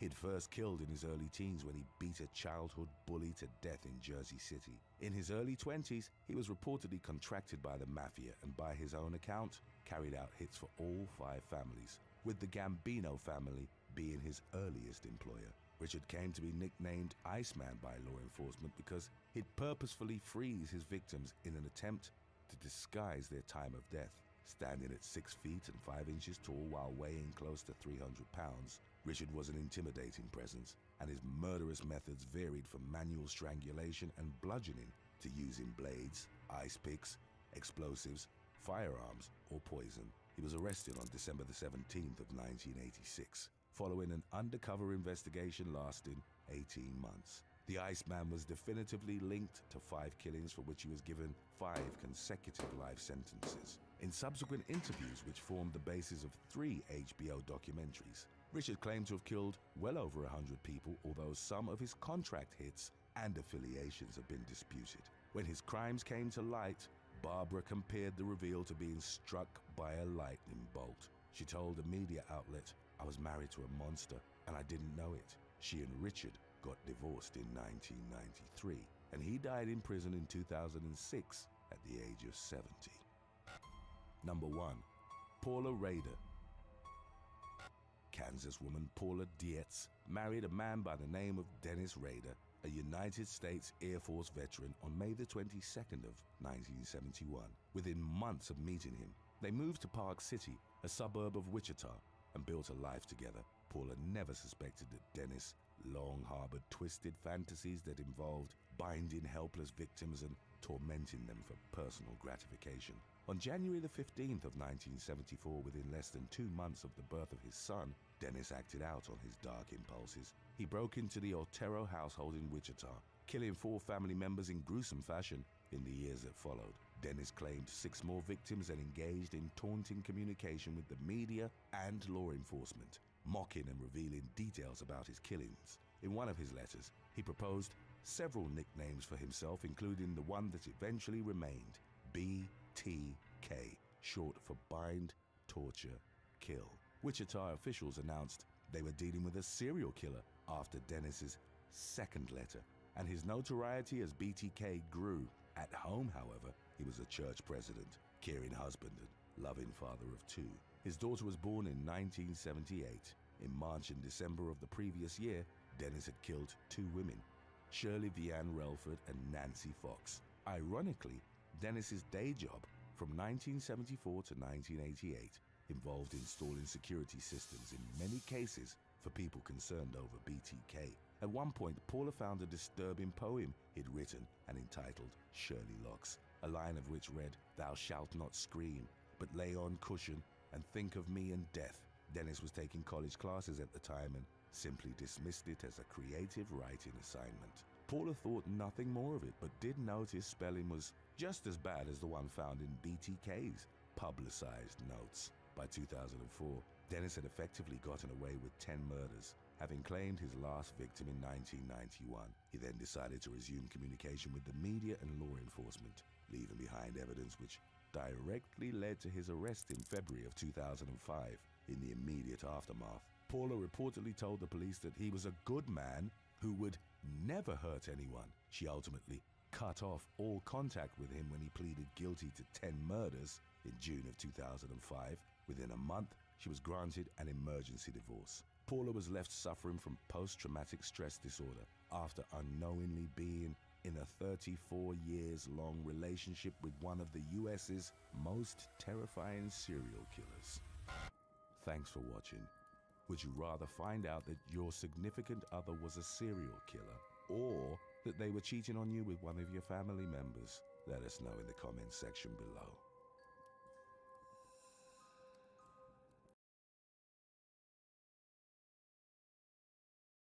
Well, I would cover the midterm election, but at this rate, they probably won't finish counting the votes in the swing states until Christmas. So, at least at the time I'm recording this video, we still don't know whether or not we're going to take back the House or whether Carrie Lake won. So, I'll save that report for another time. In the meantime, Twitter continues to descend into even more chaos. And as I predicted, Elon stopped selling the verification check marks to anybody who wanted one just 48 hours after he rolled out his new policy, where he started handing them out like candy to anyone for just $8 because of the chaos that it caused. Because, as I said, he wasn't verifying anybody's identity, which was the point of a verification check mark. But he knows that anybody who wants to be a social media star in today's society, which is more people than want to be a famous Hollywood celebrity, it's like the #1 goal of most children in school today is to be an internet star. And so he started selling the blue check marks to anybody who wanted one, causing chaos. Like this parody Coca-Cola account when it tweeted out, "We are proud to announce that we are the #1 plastic polluter in the world 4 years in a row. And with God as my witness, we vow to do a 5th. But that's nothing. Somebody created a fake or a parody account of Eli Lilly, which is a big pharma manufacturer that makes insulin, among other things, which is extremely expensive. And so they tweeted out from the parody account that they were going to start giving insulin away for free.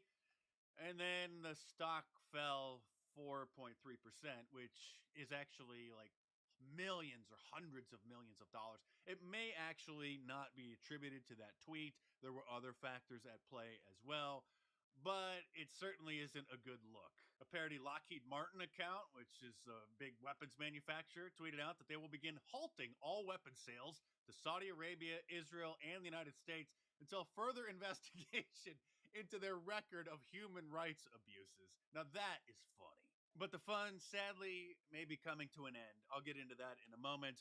That is, I guess, unless Elon bans the Washington Post from Twitter, which he should because they just violated the impersonation account policy and admitted it. And Elon said that there's a zero tolerance now, not even suspending accounts for that, banning accounts permanently for impersonation. The Washington Post admits that they impersonated a United States senator. They published this article saying that we got Twitter verified in minutes, posing as a comedian and as a senator. But real quick, in case you missed my previous video, the real impact of issuing blue verification check marks to anybody who wanted one, basically paid $8, wasn't just the status symbol. It was being allowed a blue check verification tab in Twitter. And that's how all the public figures communicate with each other. That's how they're able to actually see when somebody else, another public figure, journalist, a fellow member of Congress, a celebrity, tags them, mentions them in a tweet. Because once somebody gets to a certain level of fame, they'll never be able to see even a tiny fraction of the tweets that people are tagging them in. And so when you see, if you're on Twitter, you see these celebrities having conversations with each other, replying to each other, quote tweeting everybody, retweeting each other. It's because they're in the blue check club. So and I'm in the club too as well, as I broke down in my previous video. So once you're in there, you can see all of the other blue checks, and that's how they communicate with each other. Otherwise, literally, they would miss all of those tweets being mentioned about them. And so people from AOC to Mark Cuban complained about this because now all of their mentions aren't just public figures, it's any ordinary person, and they can't filter it out anymore. And so even Jeremy Boring, the CEO of the Daily Wire, was upset about this. He said, "I think selling blue checks for $8 will ruin Twitter almost instantly. A major part of the magic of Twitter is that prominent people, he's so prominent, he's the self-proclaimed God King of the Daily Wire, engage on the platform with each other. Oh, well, and with less prominent folks too. Do y'all feel of course, like Dave that's Rubin over at sacrifice The y'all Blaze, who just bought several children, in case you haven't heard, so that him and his husband can raise them. They bought some eggs from a clinic and then rented some women's wombs to grow the children, who they are now depriving of not just having a mother in their life and being raised by two dudes, but even knowing who the mother is. So, of course, he agrees with Jeremy that they need to keep the ordinary people from contacting them on Twitter, and Twitter needs to add a filter on the verified tab for the real celebrities, not the people who paid the $8 a month to get their blue verification check mark. He's one of the members of the Conservative Inc. inner circle, if you're not familiar with his work. But sadly, it looks like that's what Elon is going to do. He tweeted out, "Rolling soon, Twitter will enable organizations to identify which other Twitter accounts are actually associated with them." And so it looks like he's going to allow the mainstream media to start verifying accounts of their reporters. So you'll have CNN will be given authority to go and tag who their reporters are, and then he'll probably add several different filters on the notification tab so that people can filter out not only just people in their same organization, but he'll probably go back to adding a filter for the real verified celebrity blue checks versus another tab for the ones who paid for it. Because like I said, and I can't emphasize this enough, and this is coming from someone who is originally blue check verified, and I'm glad that this is happening, but it looks like he's going to stop it. It totally ruins the experience because now they can't filter out their mentions for only their fellow celebrities and public figures and members of Congress. They have to see the tweets from ordinary people. They bought the blue check for $8. It's that fast, but stopped, and now it looks like he's capitulating. I'm getting drop frames. More tabs and more verification I don't filters to restore the original blue check secret society, and that's basically what it is to Twitter. And then he was asked here, will any user be able to be or create an organization? Will Twitter be the arbiter of what constitutes an organization? And then Elon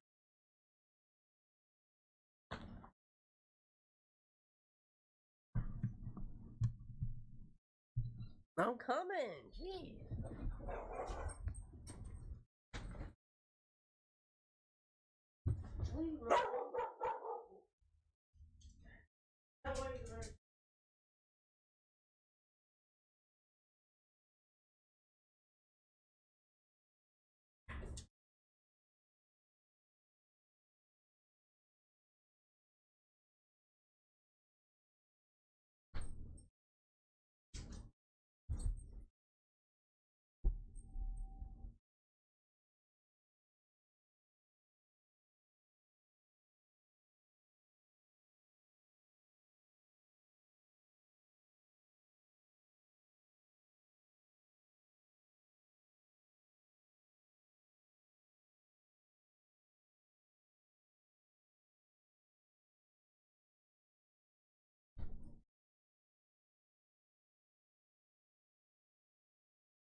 Responded, ultimately, I think there is no choice but for Twitter to be the final arbiter, but I'm open to suggestions.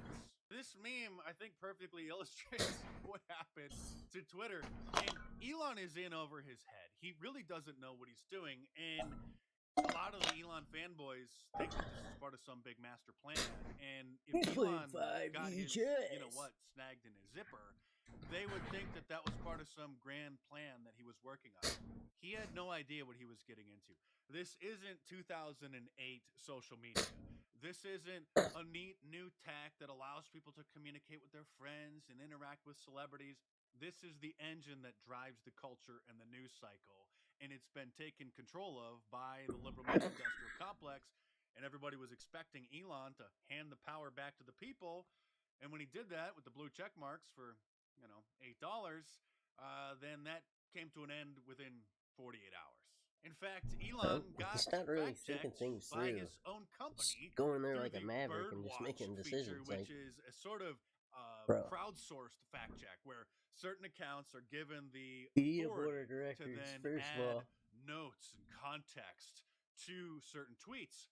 And so when he tweeted out something that was false, that was this pie in the sky delusion about how Twitter drives a massive number of clicks to other websites and apps, biggest click driver on the internet by far.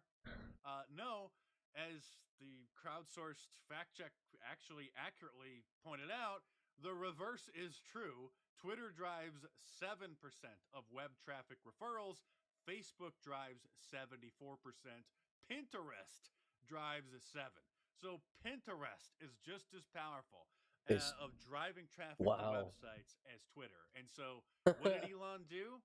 Because he was wrong, he got called out, he got embarrassed by a fact check by his own company. He deleted the tweet. After Democrat Senator Ed Markey from Massachusetts posted a letter to Elon asking for answers about how the Washington Post was able to get a verified account under his name, impersonating him, again, violating the rules, and hopefully Elon will ban the Washington Post for doing that. You should tweet to Elon and make that suggestion, fellow blue checks, if you're on Twitter. So Elon responded saying, perhaps it is because your real account sounds like a parody. He then added, why does your profile picture have a mask? He literally is wearing his mask in his profile picture. We're very close to entering 2023. Joel Roth, who took over as the head of the Trust and Safety Department, the lead censor on Twitter, replacing Vijaya Gotti, who banned President Trump, a guy who calls all Trump supporters Nazi, You're trying to run a finally profitable has business. resigned. So what are you that's some doing? good news. Of course, all eyes are on the outcome of the midterm election regarding the House of Representatives. Hopefully we can take that back. I'll do a video on that once we get the final results in. Something that we can all celebrate, however, is that Kyle Rittenhouse has just retained a lawyer, one of the same lawyers that Nick Sandmann hired. Yay! Not the crazy one. Go get him, totally Kyle. went off the rails, Linwood. Another one. And he's planning on filing 10 defamation lawsuits against figures in the media. And I'm sure Ariana Presley, one of the congresswomen, members of the Squad, Get an investor. who also defamed him. Don't blow through all your money, kid. And hopefully Tiffany Cross, who just got fired from MSNBC, who also defamed him. Click some of the thumbnails on the screen to watch some of my previous videos that you may have missed. Stay tuned, because I will see you soon. Everybody. Scorched earth.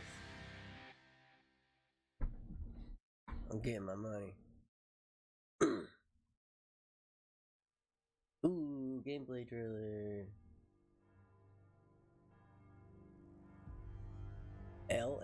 Project LLL. LLL. Project LLL.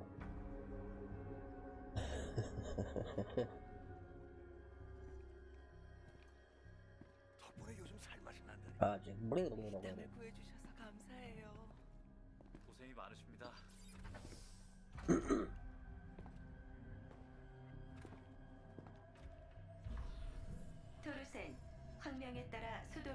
확인하십시오. 방어구 링크 연결. 시리얼 넘버 확인. 성소 활성화.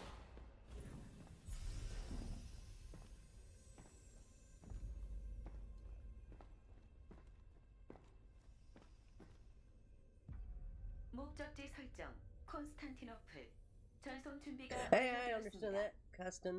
Constantinople. That was about it. 전송 중 신호 교란이 발생했습니다. 현재 위치. 신도 24. 지하로 추적됩니다. 지상으로 탈출해. Oh, great. Another first person shooter.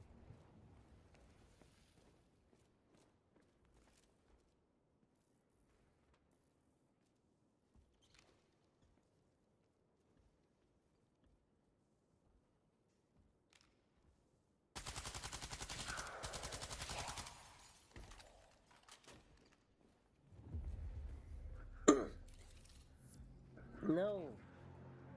Leave her outside.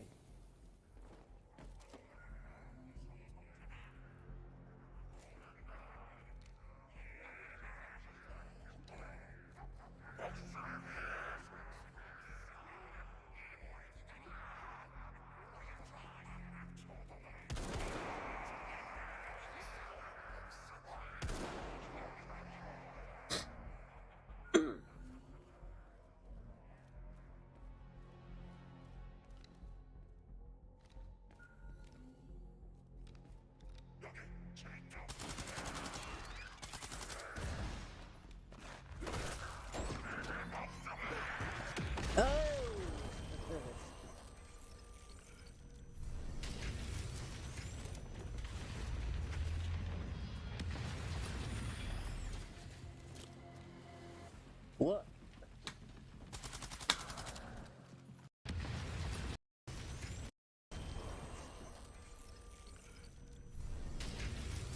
She just respawn right there? That looks really weird.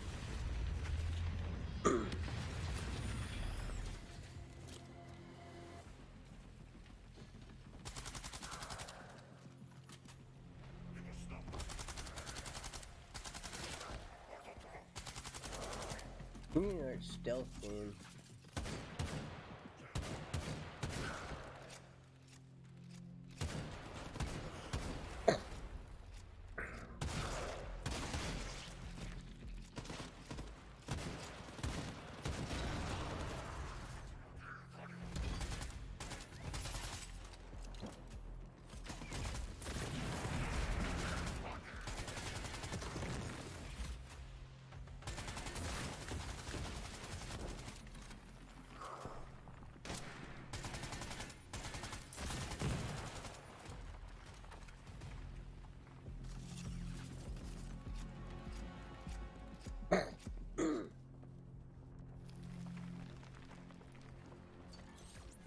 비상통신장치 가동.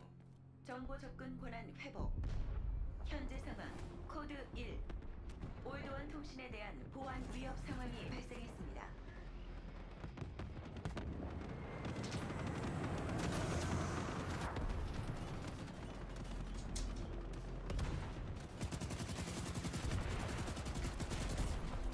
That's some bad shooting right there.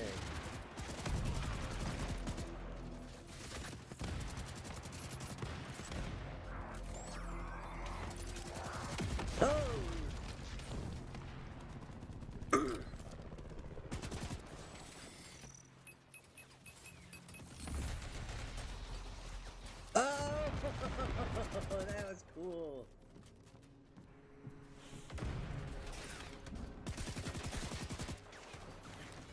So far, pretty mundane. Other than that, automated rocket thingy, dude.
적 전투 머신이 감지되었습니다. 모델명 M131 라바죠. Yeah, Max, do you get one? Do you get to drive one?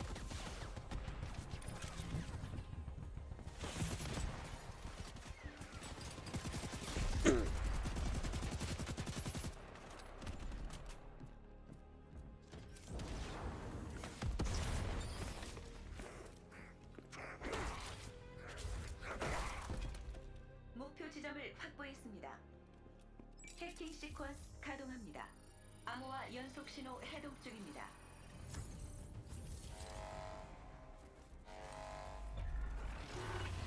원격 운용 폭탄 신호가 감지되었습니다.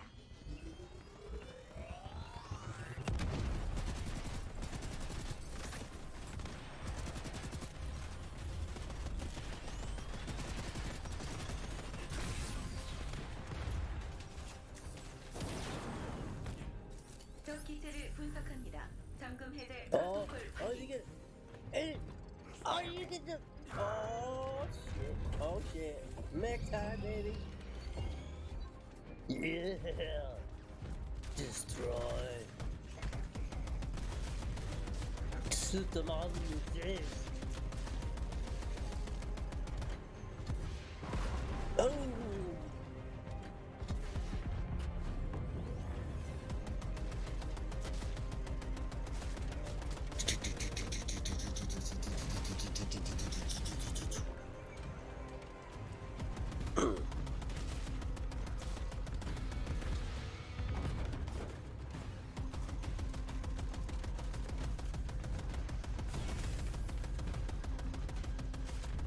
접근 중인 전투 머신이 감지되었습니다.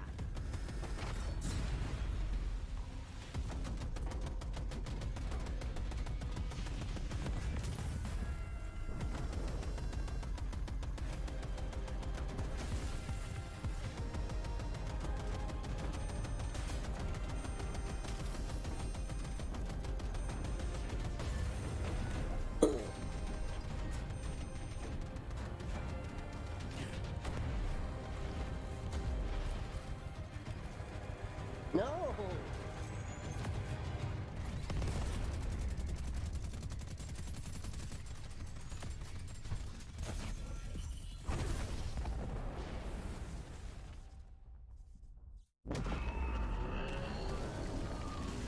What the fuck was that?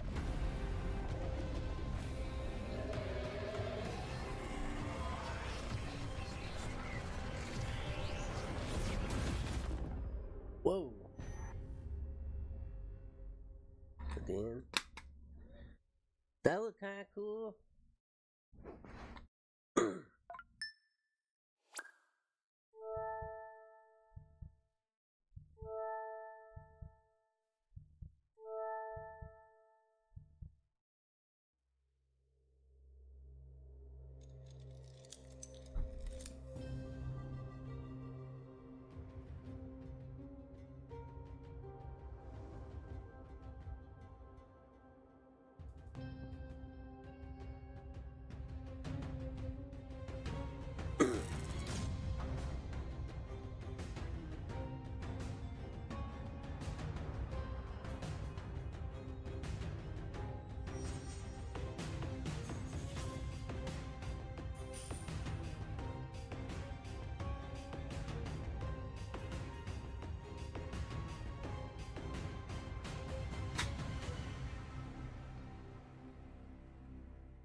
Happiness for relationships, and if so, why? Yeah, we do feel that way, and it's because it's true. Like, do you care about my happiness if you're starving? No. Do you care about my happiness if you live in a bad neighborhood? No. Do you care about my happiness if the kids are not being fed and taken care of? No. You don't give a damn about my happiness. So if I want to be in a relationship with you, I got to be willing to sacrifice happiness to make sure I do my job. And another thing, it's called survival of the fittest, not survival of the happiness. I have to come out here and compete for my meal. That's just what it is. If I want to feed my family, I have to come out here and compete. And that does not mean that I'm going to be happy doing it. Most men hate what they do, but they love their family enough to sacrifice happiness to do so. I hope that helps. Do y'all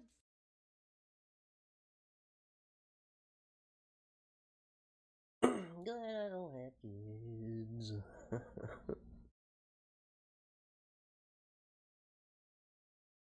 Y'all are expensive.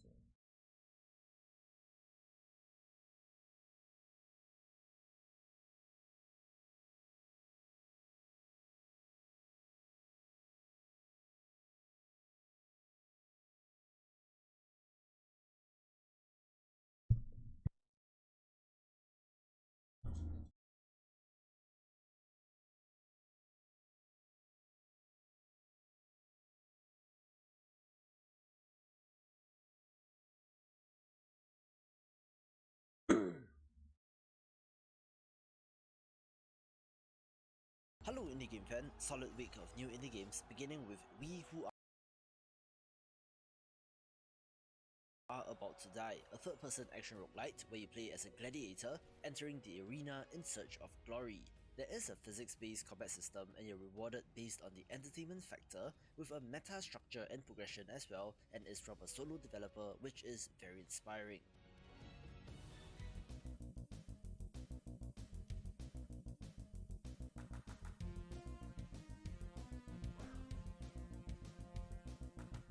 The original MacPixel from 2012 was one of the first titles that made me fall in love with indie games, which is why the release of MacPixel 3 this week is of interest. But there wasn't a second entry, and this is actually MacPixel 2, more on that on Devolver's YouTube channel, but these play out in bite-sized comedic scenarios where you need to take action within a certain time limit, being weird and surreal, where I would definitely recommend this title.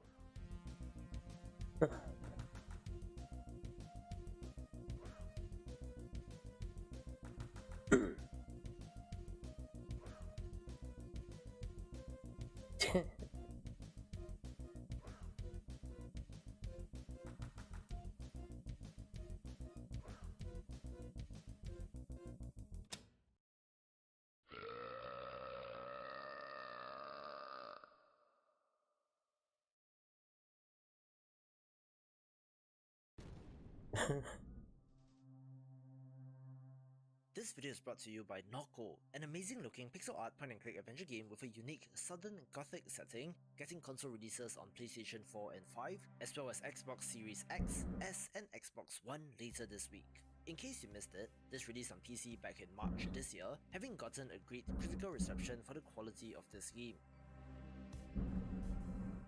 You are thrust straight into a mystery where your brother has gone missing in the wake of your mother's death, so you need to investigate in order to find him. The setting is the main highlight, based off the real town of Noko, Louisiana, but where there is an added sci-fi element like a fugitive security android as one of the primary characters. The atmosphere created here is excellent, as their portrayal of this part of the world is great, from the industrial swamps to refineries chugging along, having a bleak and melancholic vibe, but with bits of humor injected as well, making this worth picking up.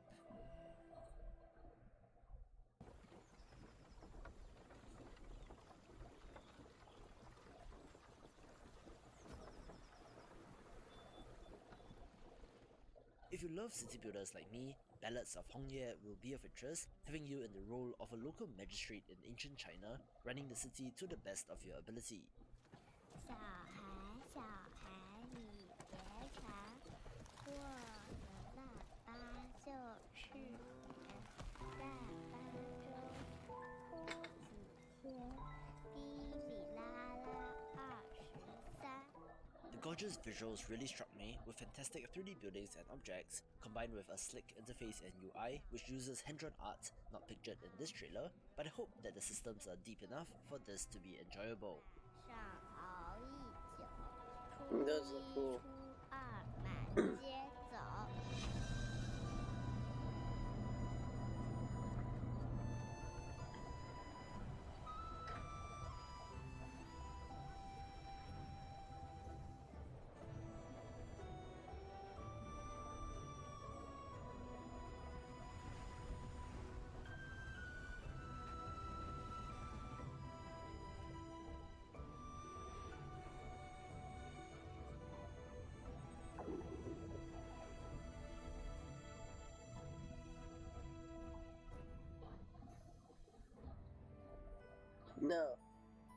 She's fine.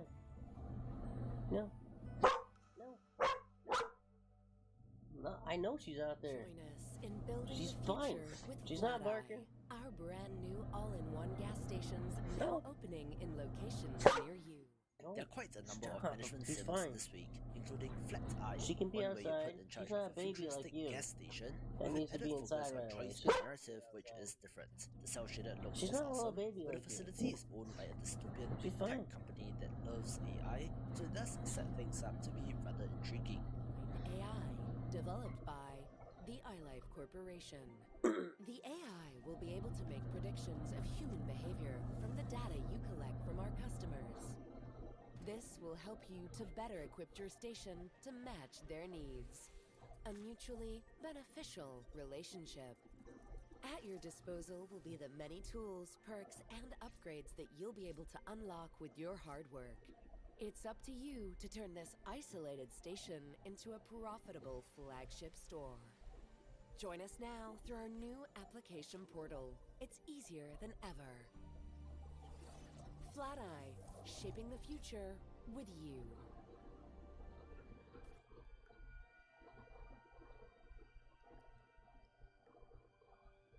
Another late night, another crazy deadline.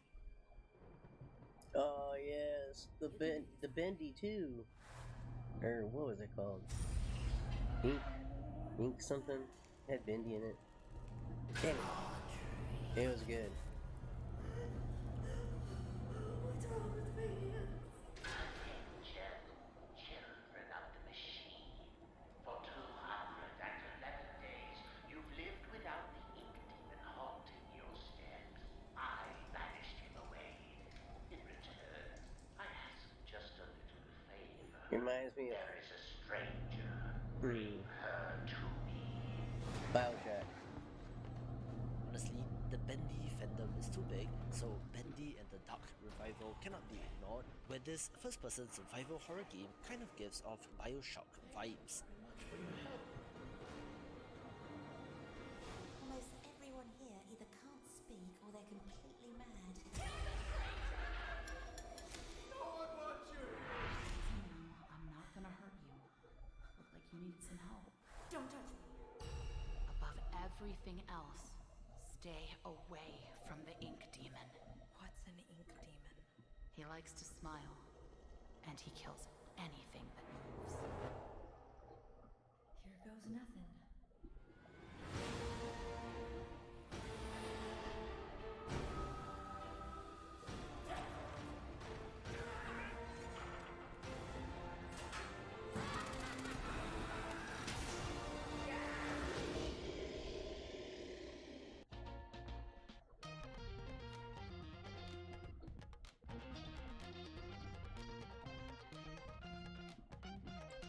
Oh boy, another goat simulator.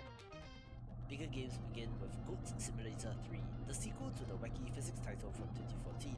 This follows the same stunt that McPixel did in that there has not been a Goat Simulator 2, skipping straight to 3, where it looks to be bigger and better than the original, where developer Coffee Stain North has really expanded and grown, having their own publishing arm and is even under the wing of the Embracer Group, which is why it ended up here. Again,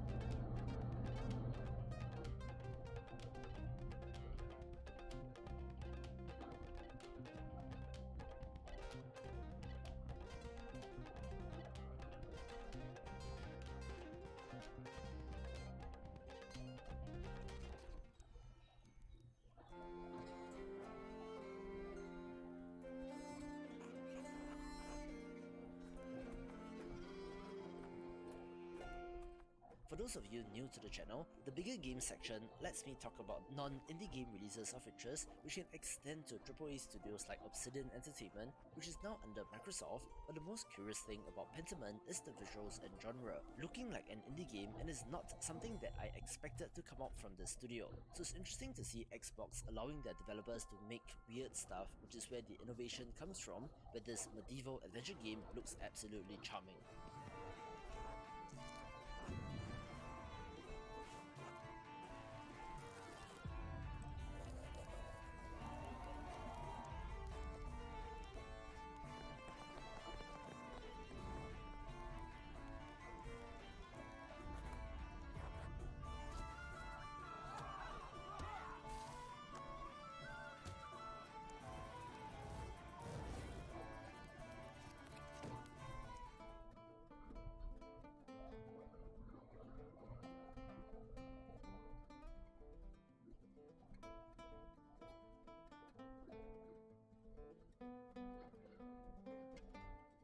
Somehow, we're getting a modern version of the popular edutainment game The Oregon Trail releasing on Steam this week. We have to manage your crew and supplies in order to move from Missouri to Oregon in 1848, looking like a modern updated version, where I do wonder how the systems carried over. So check it out and do not get dysentery playing this.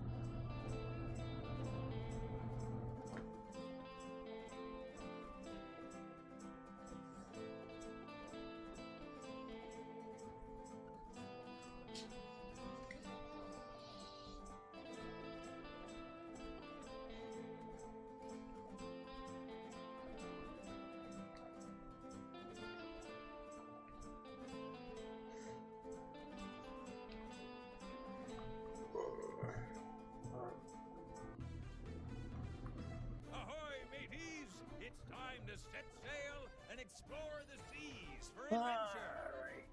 Grab your friends and voyage to Let's go get distant Noah. lands. Oh, we're out there too loud.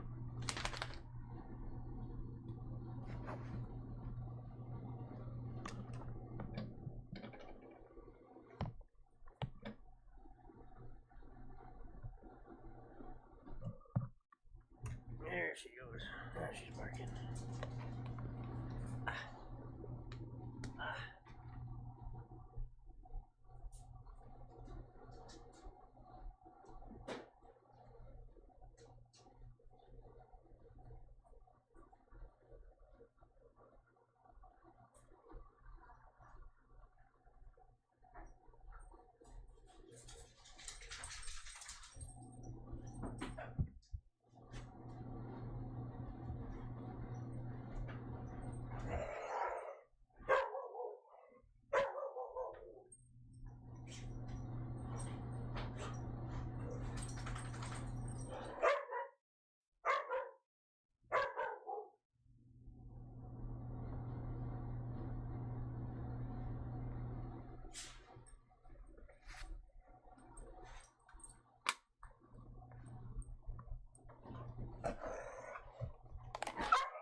Smaller games begin with Arcane Waters, an open-world pixel-art pirate action-adventure game just missing out on the top 10 and was number 11 on my list, where it looks fantastic, but I'm worried about the online focus. Powerful cannons. On shore, slash landlubbers with your blade. Only then can you collect the treasure. Afterwards, return home to enjoy peaceful village life. Farm. Craft. Decorate. Make some animal friends.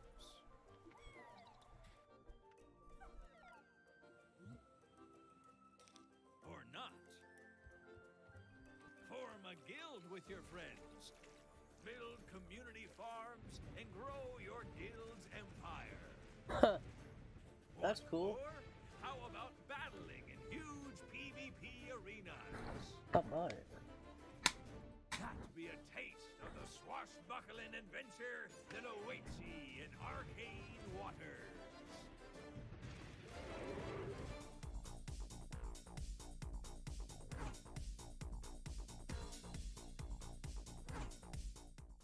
Hazard 3, unlike the other third entries on this list, is actually the sequel to Beat Hazard 2 from 2019 and the original from 2010, where this is a twin-stick shooter.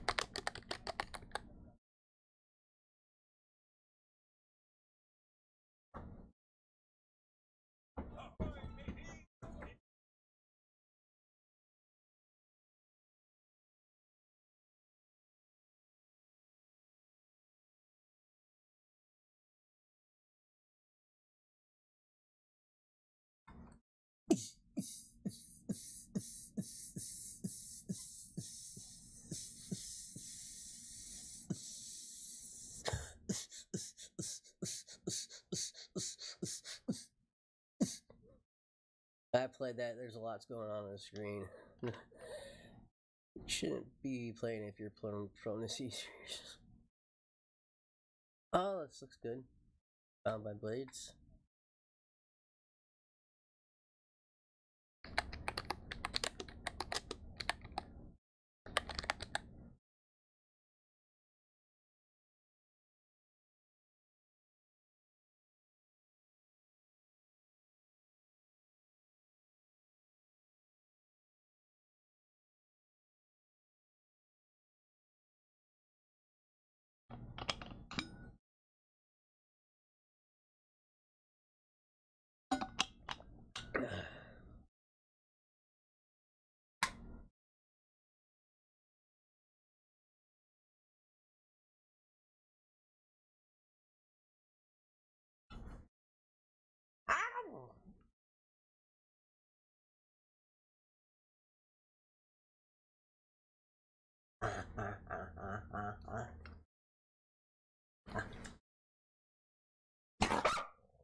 Stop. Sorry. You got snapper hurt because I'm picking on you. I'm sorry. Okay. I'm sorry. I'm just messing with you. I'm just messing with you.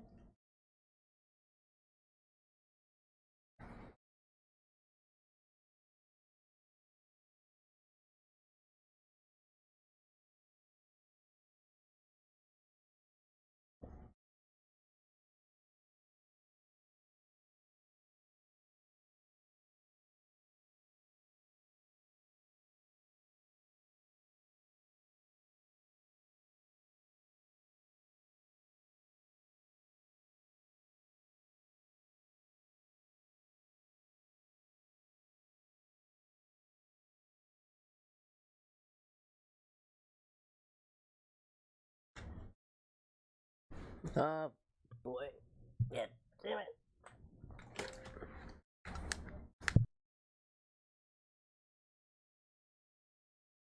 Two characters simultaneously to the end of the level, looking like a challenge.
That looks really cool.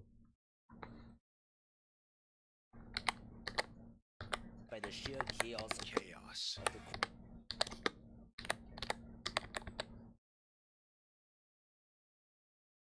Sweet, there's a demo.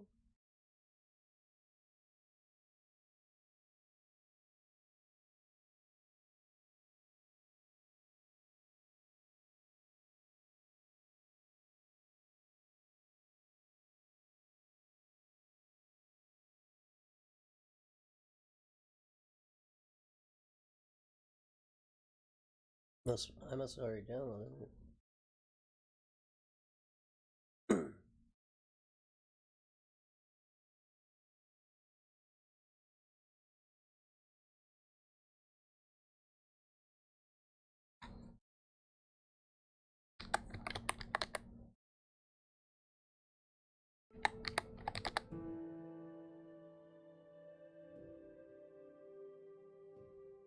Apparently, there was some fallout between him and the other co-founder when naming your new studio Jump Ship is about as on the nose as it can be. But going back to Somerville, this looks to be in a similar vein but with a different theme.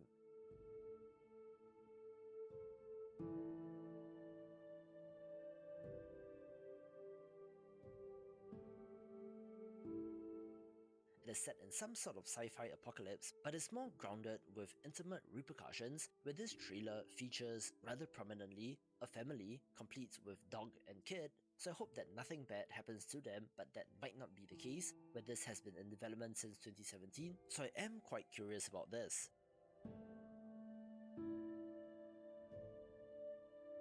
It's all about here and now, right around the corner or under your nose.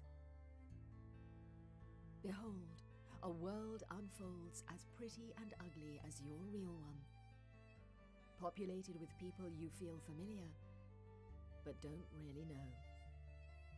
They are the nameless multitude, the nobodies that constitute the world. Come, rediscover real life through a different pair of eyes. Do away with things taken for granted.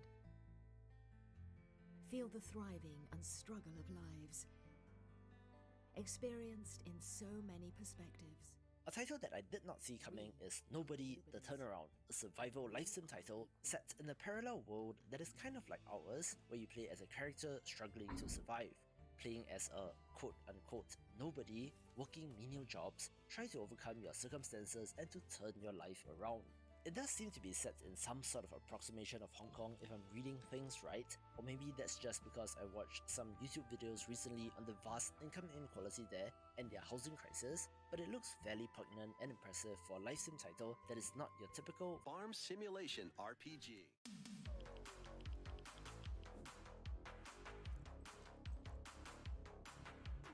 A sandbox title that gained a lot of steam during October's Steam Next Festival is Zero Civet, set in a post-apocalypse where you have to venture out to loot and explore.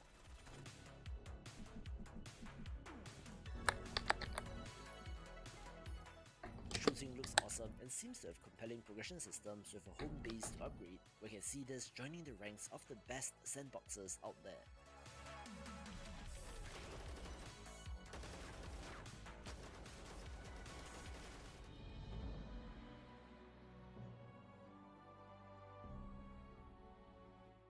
I've had my eye on this title for quite a long while and honestly cannot believe the transformation that it has undergone, completely overhauling the visuals and even type of game through early access, where Frozen Flame now looks like a Valheim-like third-person co-op survival experience, so let's see if they will also manage to catch lightning in a bottle, where you can see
Excuse me, ma'am, but I believe what you are accusing me of is incorrect. Meanwhile, leftoids are screeching and screaming. This person is a threat to democracy. He's racist, a fascist, coming after your rights. They're gonna take this away. They're gonna do that. Excuse me, ma'am, can you please stop lying about me? You're not gonna win. We may look at the leftoids and say, man, these people are crazy and the stuff that they're saying is crazy. But at the end of the day, their voices are being heard. They're making noise. And conservative voices aren't, because conservatives are not playing the same game. And if you don't play the game, if you don't compete, then very simply, you lose. And maybe that's why Donald Trump has been successful in his career. And that's certainly why Ron DeSantis is successful, because they're willing to fight back. They're willing to hit back and hit back hard. They're willing to make noise and wake voters up, making them understand the severity of the situation, because clearly a lot is at stake. And if Republicans don't wake up and realize that it's basically life and death, well, then problems are likely to follow. I have this wacko clip from CNN's morning show that I want to show you guys, and I want to use it to make a greater point. Let me show you guys exactly what leftoids are saying. We've got some stuff to get into, so let's roll the tape. All right, folks, so let's create contrast. What is the RNC doing? Biden is spending too much money, inflation, gas prices. Meanwhile, Democrats are taking the political battle so seriously, it's like World War II to them. The question is, where are we when it comes to our nation, our democracy? Is there, you're a historian, can we look back on a time that gives us hope that we got through that was similar to this, Doris? Oh, we've always gotten through tough times. I mean, I think that's what that's why I love history so much. I mean, just think about what people who were living through the Civil War felt, what people who were living through the Great Depression felt, what people felt in those early days of World War II when it didn't look like the Allies and democracy was going to win. And they didn't know what we know now. They didn't know how the story would end. So they lived with the anxiety we're coming through now. But we came through each one of those times with greater strength. And I think there may have been a moment, what we saw in the midterms, where people were voting what they knew was wrong, what they knew was right. And they truly believe this. Some of them do, at least. Others are just playing the game. It's fear-mongering. It's extreme. It's a little crazy. But you know what? To a certain extent, I'm starting to think that it works. And I'm also starting to think to myself, you know, leftoids are doing this stuff disingenuously. Meanwhile, the right has an actual genuine argument and the ability to really start ramping up the rhetoric. I mean, it's a battle. The left talks a big game about being anti-fascist and how the other side is fascistic and coming after your basic rights. Well, hey, we know the left to have truly authoritarian tendencies. We saw what happened during 2020 and 2021. We know how they are with free speech, cancel culture, mob rule, just how divisive and destructive they are. They are truly fascistic, yet nobody says it. Nobody hits the fascist left. They're playing the game, and conservatives aren't. Conservatives aren't taking advantage of all the abuse of power, the abuse of the DOJ, the FBI, federal agencies. The document and text message leak from 2 weeks ago suggesting that the FBI is influencing social media companies to censor information on behalf of the current Democrat regime. The fact that they took away your rights for 2 years straight, they destroyed people's businesses and livelihoods, they set children back 2 years straight, it seems like the GOP just conveniently forgot about it. Or they mention it as a little talking point, but they don't hit hard like Ron DeSantis does. And that's why Ron DeSantis is more successful, because he understands the gravity and the seriousness surrounding these issues and what he's fighting. He labels it as evil, and he doesn't say, a Democrat overreach and abuse of power is bad, okay? No, he says, this will never happen in Florida. It will never happen in Florida. We are a bastion of freedom. We will stop it. We will spike it down. It will never happen under my watch. That's what he says. He takes it to that next level. He makes it emotional. He makes people understand just how serious it is. With the indoctrination of children, here's another issue with the indoctrination of children. Republicans are sweeping school board elections across the board. It's a winning issue. Parents care about it. But you have to make parents understand that it's not a game, that this woke indoctrination is going to harm your children. I mean, Democrats are running on platforms of mutilation. I'm going to purposely be vague and I'll just leave it at that. We're talking about really, really serious, heinous stuff here. We're talking about pushing totally altering, life-damaging procedures and influence on children, on young children, on your young children. And yet the GOP is too scared to expose it, to make it an issue, to get involved in that cultural battle and take a strong stance and say, with us, it ends. It will never happen under our watch. A clear mandate. And on the same issue of crime. And this is where I think Dr. Oz's campaign fell short significantly. I mean, look at Lee Zeldin, for instance. He was a hawk on the issue of crime. He was saying, day one, we're going to declare an emergency, we're going to do something. Philadelphia is one of the most dangerous cities. There's a serious crime epidemic in Philadelphia. Fetterman was running on a campaign of releasing 1/3 of the inmate population, releasing violent felons, and he had done so.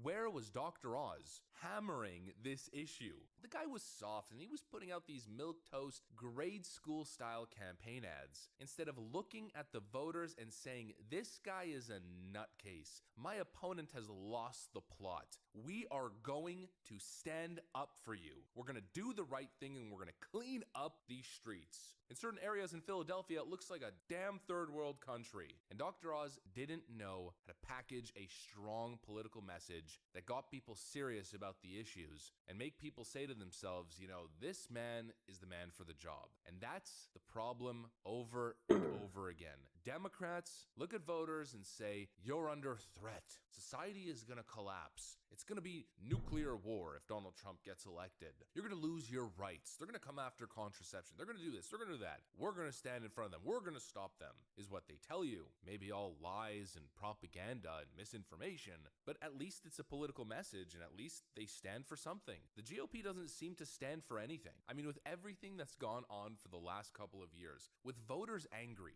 70% of voters in exit polls said that they were either dissatisfied or angry at the current state of the country. People are legitimately angry. And the idea that you're going to tap into that anger, that frustration with a soft, neutral, monotone tone, you might be right. You might be pushing the right ideas. But if you don't match the energy, if you don't come out swinging, we are going to do this. Head to the polls. We're going to get the job done because enough is enough. If you don't speak like that, if you don't have that passion and that energy to get people motivated, if you run the campaign a la Mitt Romney, you're going to get Mitt Romney results. And we all know how that went in his matchup against Barack Obama. So many things after this 2022 election are starting to be crystal clear for me. Maybe I'm wrong, maybe I'm right on the money, but this is how I feel. And honestly, I tend to be a glass half full kind of guy, eternally optimistic. I'm going to look at this 2022 lackluster election and get the positive from it and say,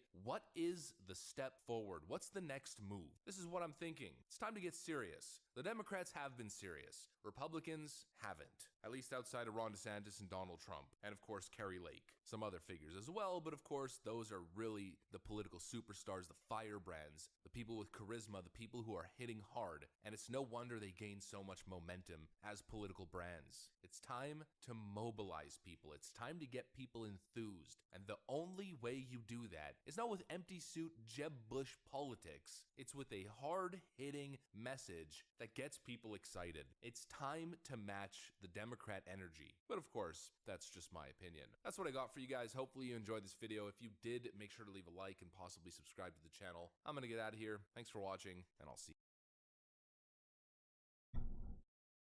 I'm gonna sign off for now. Yeah. Thanks for tuning in. Appreciate you. Send me a follow. Send me a subscription. And this is King Dredgewood signing.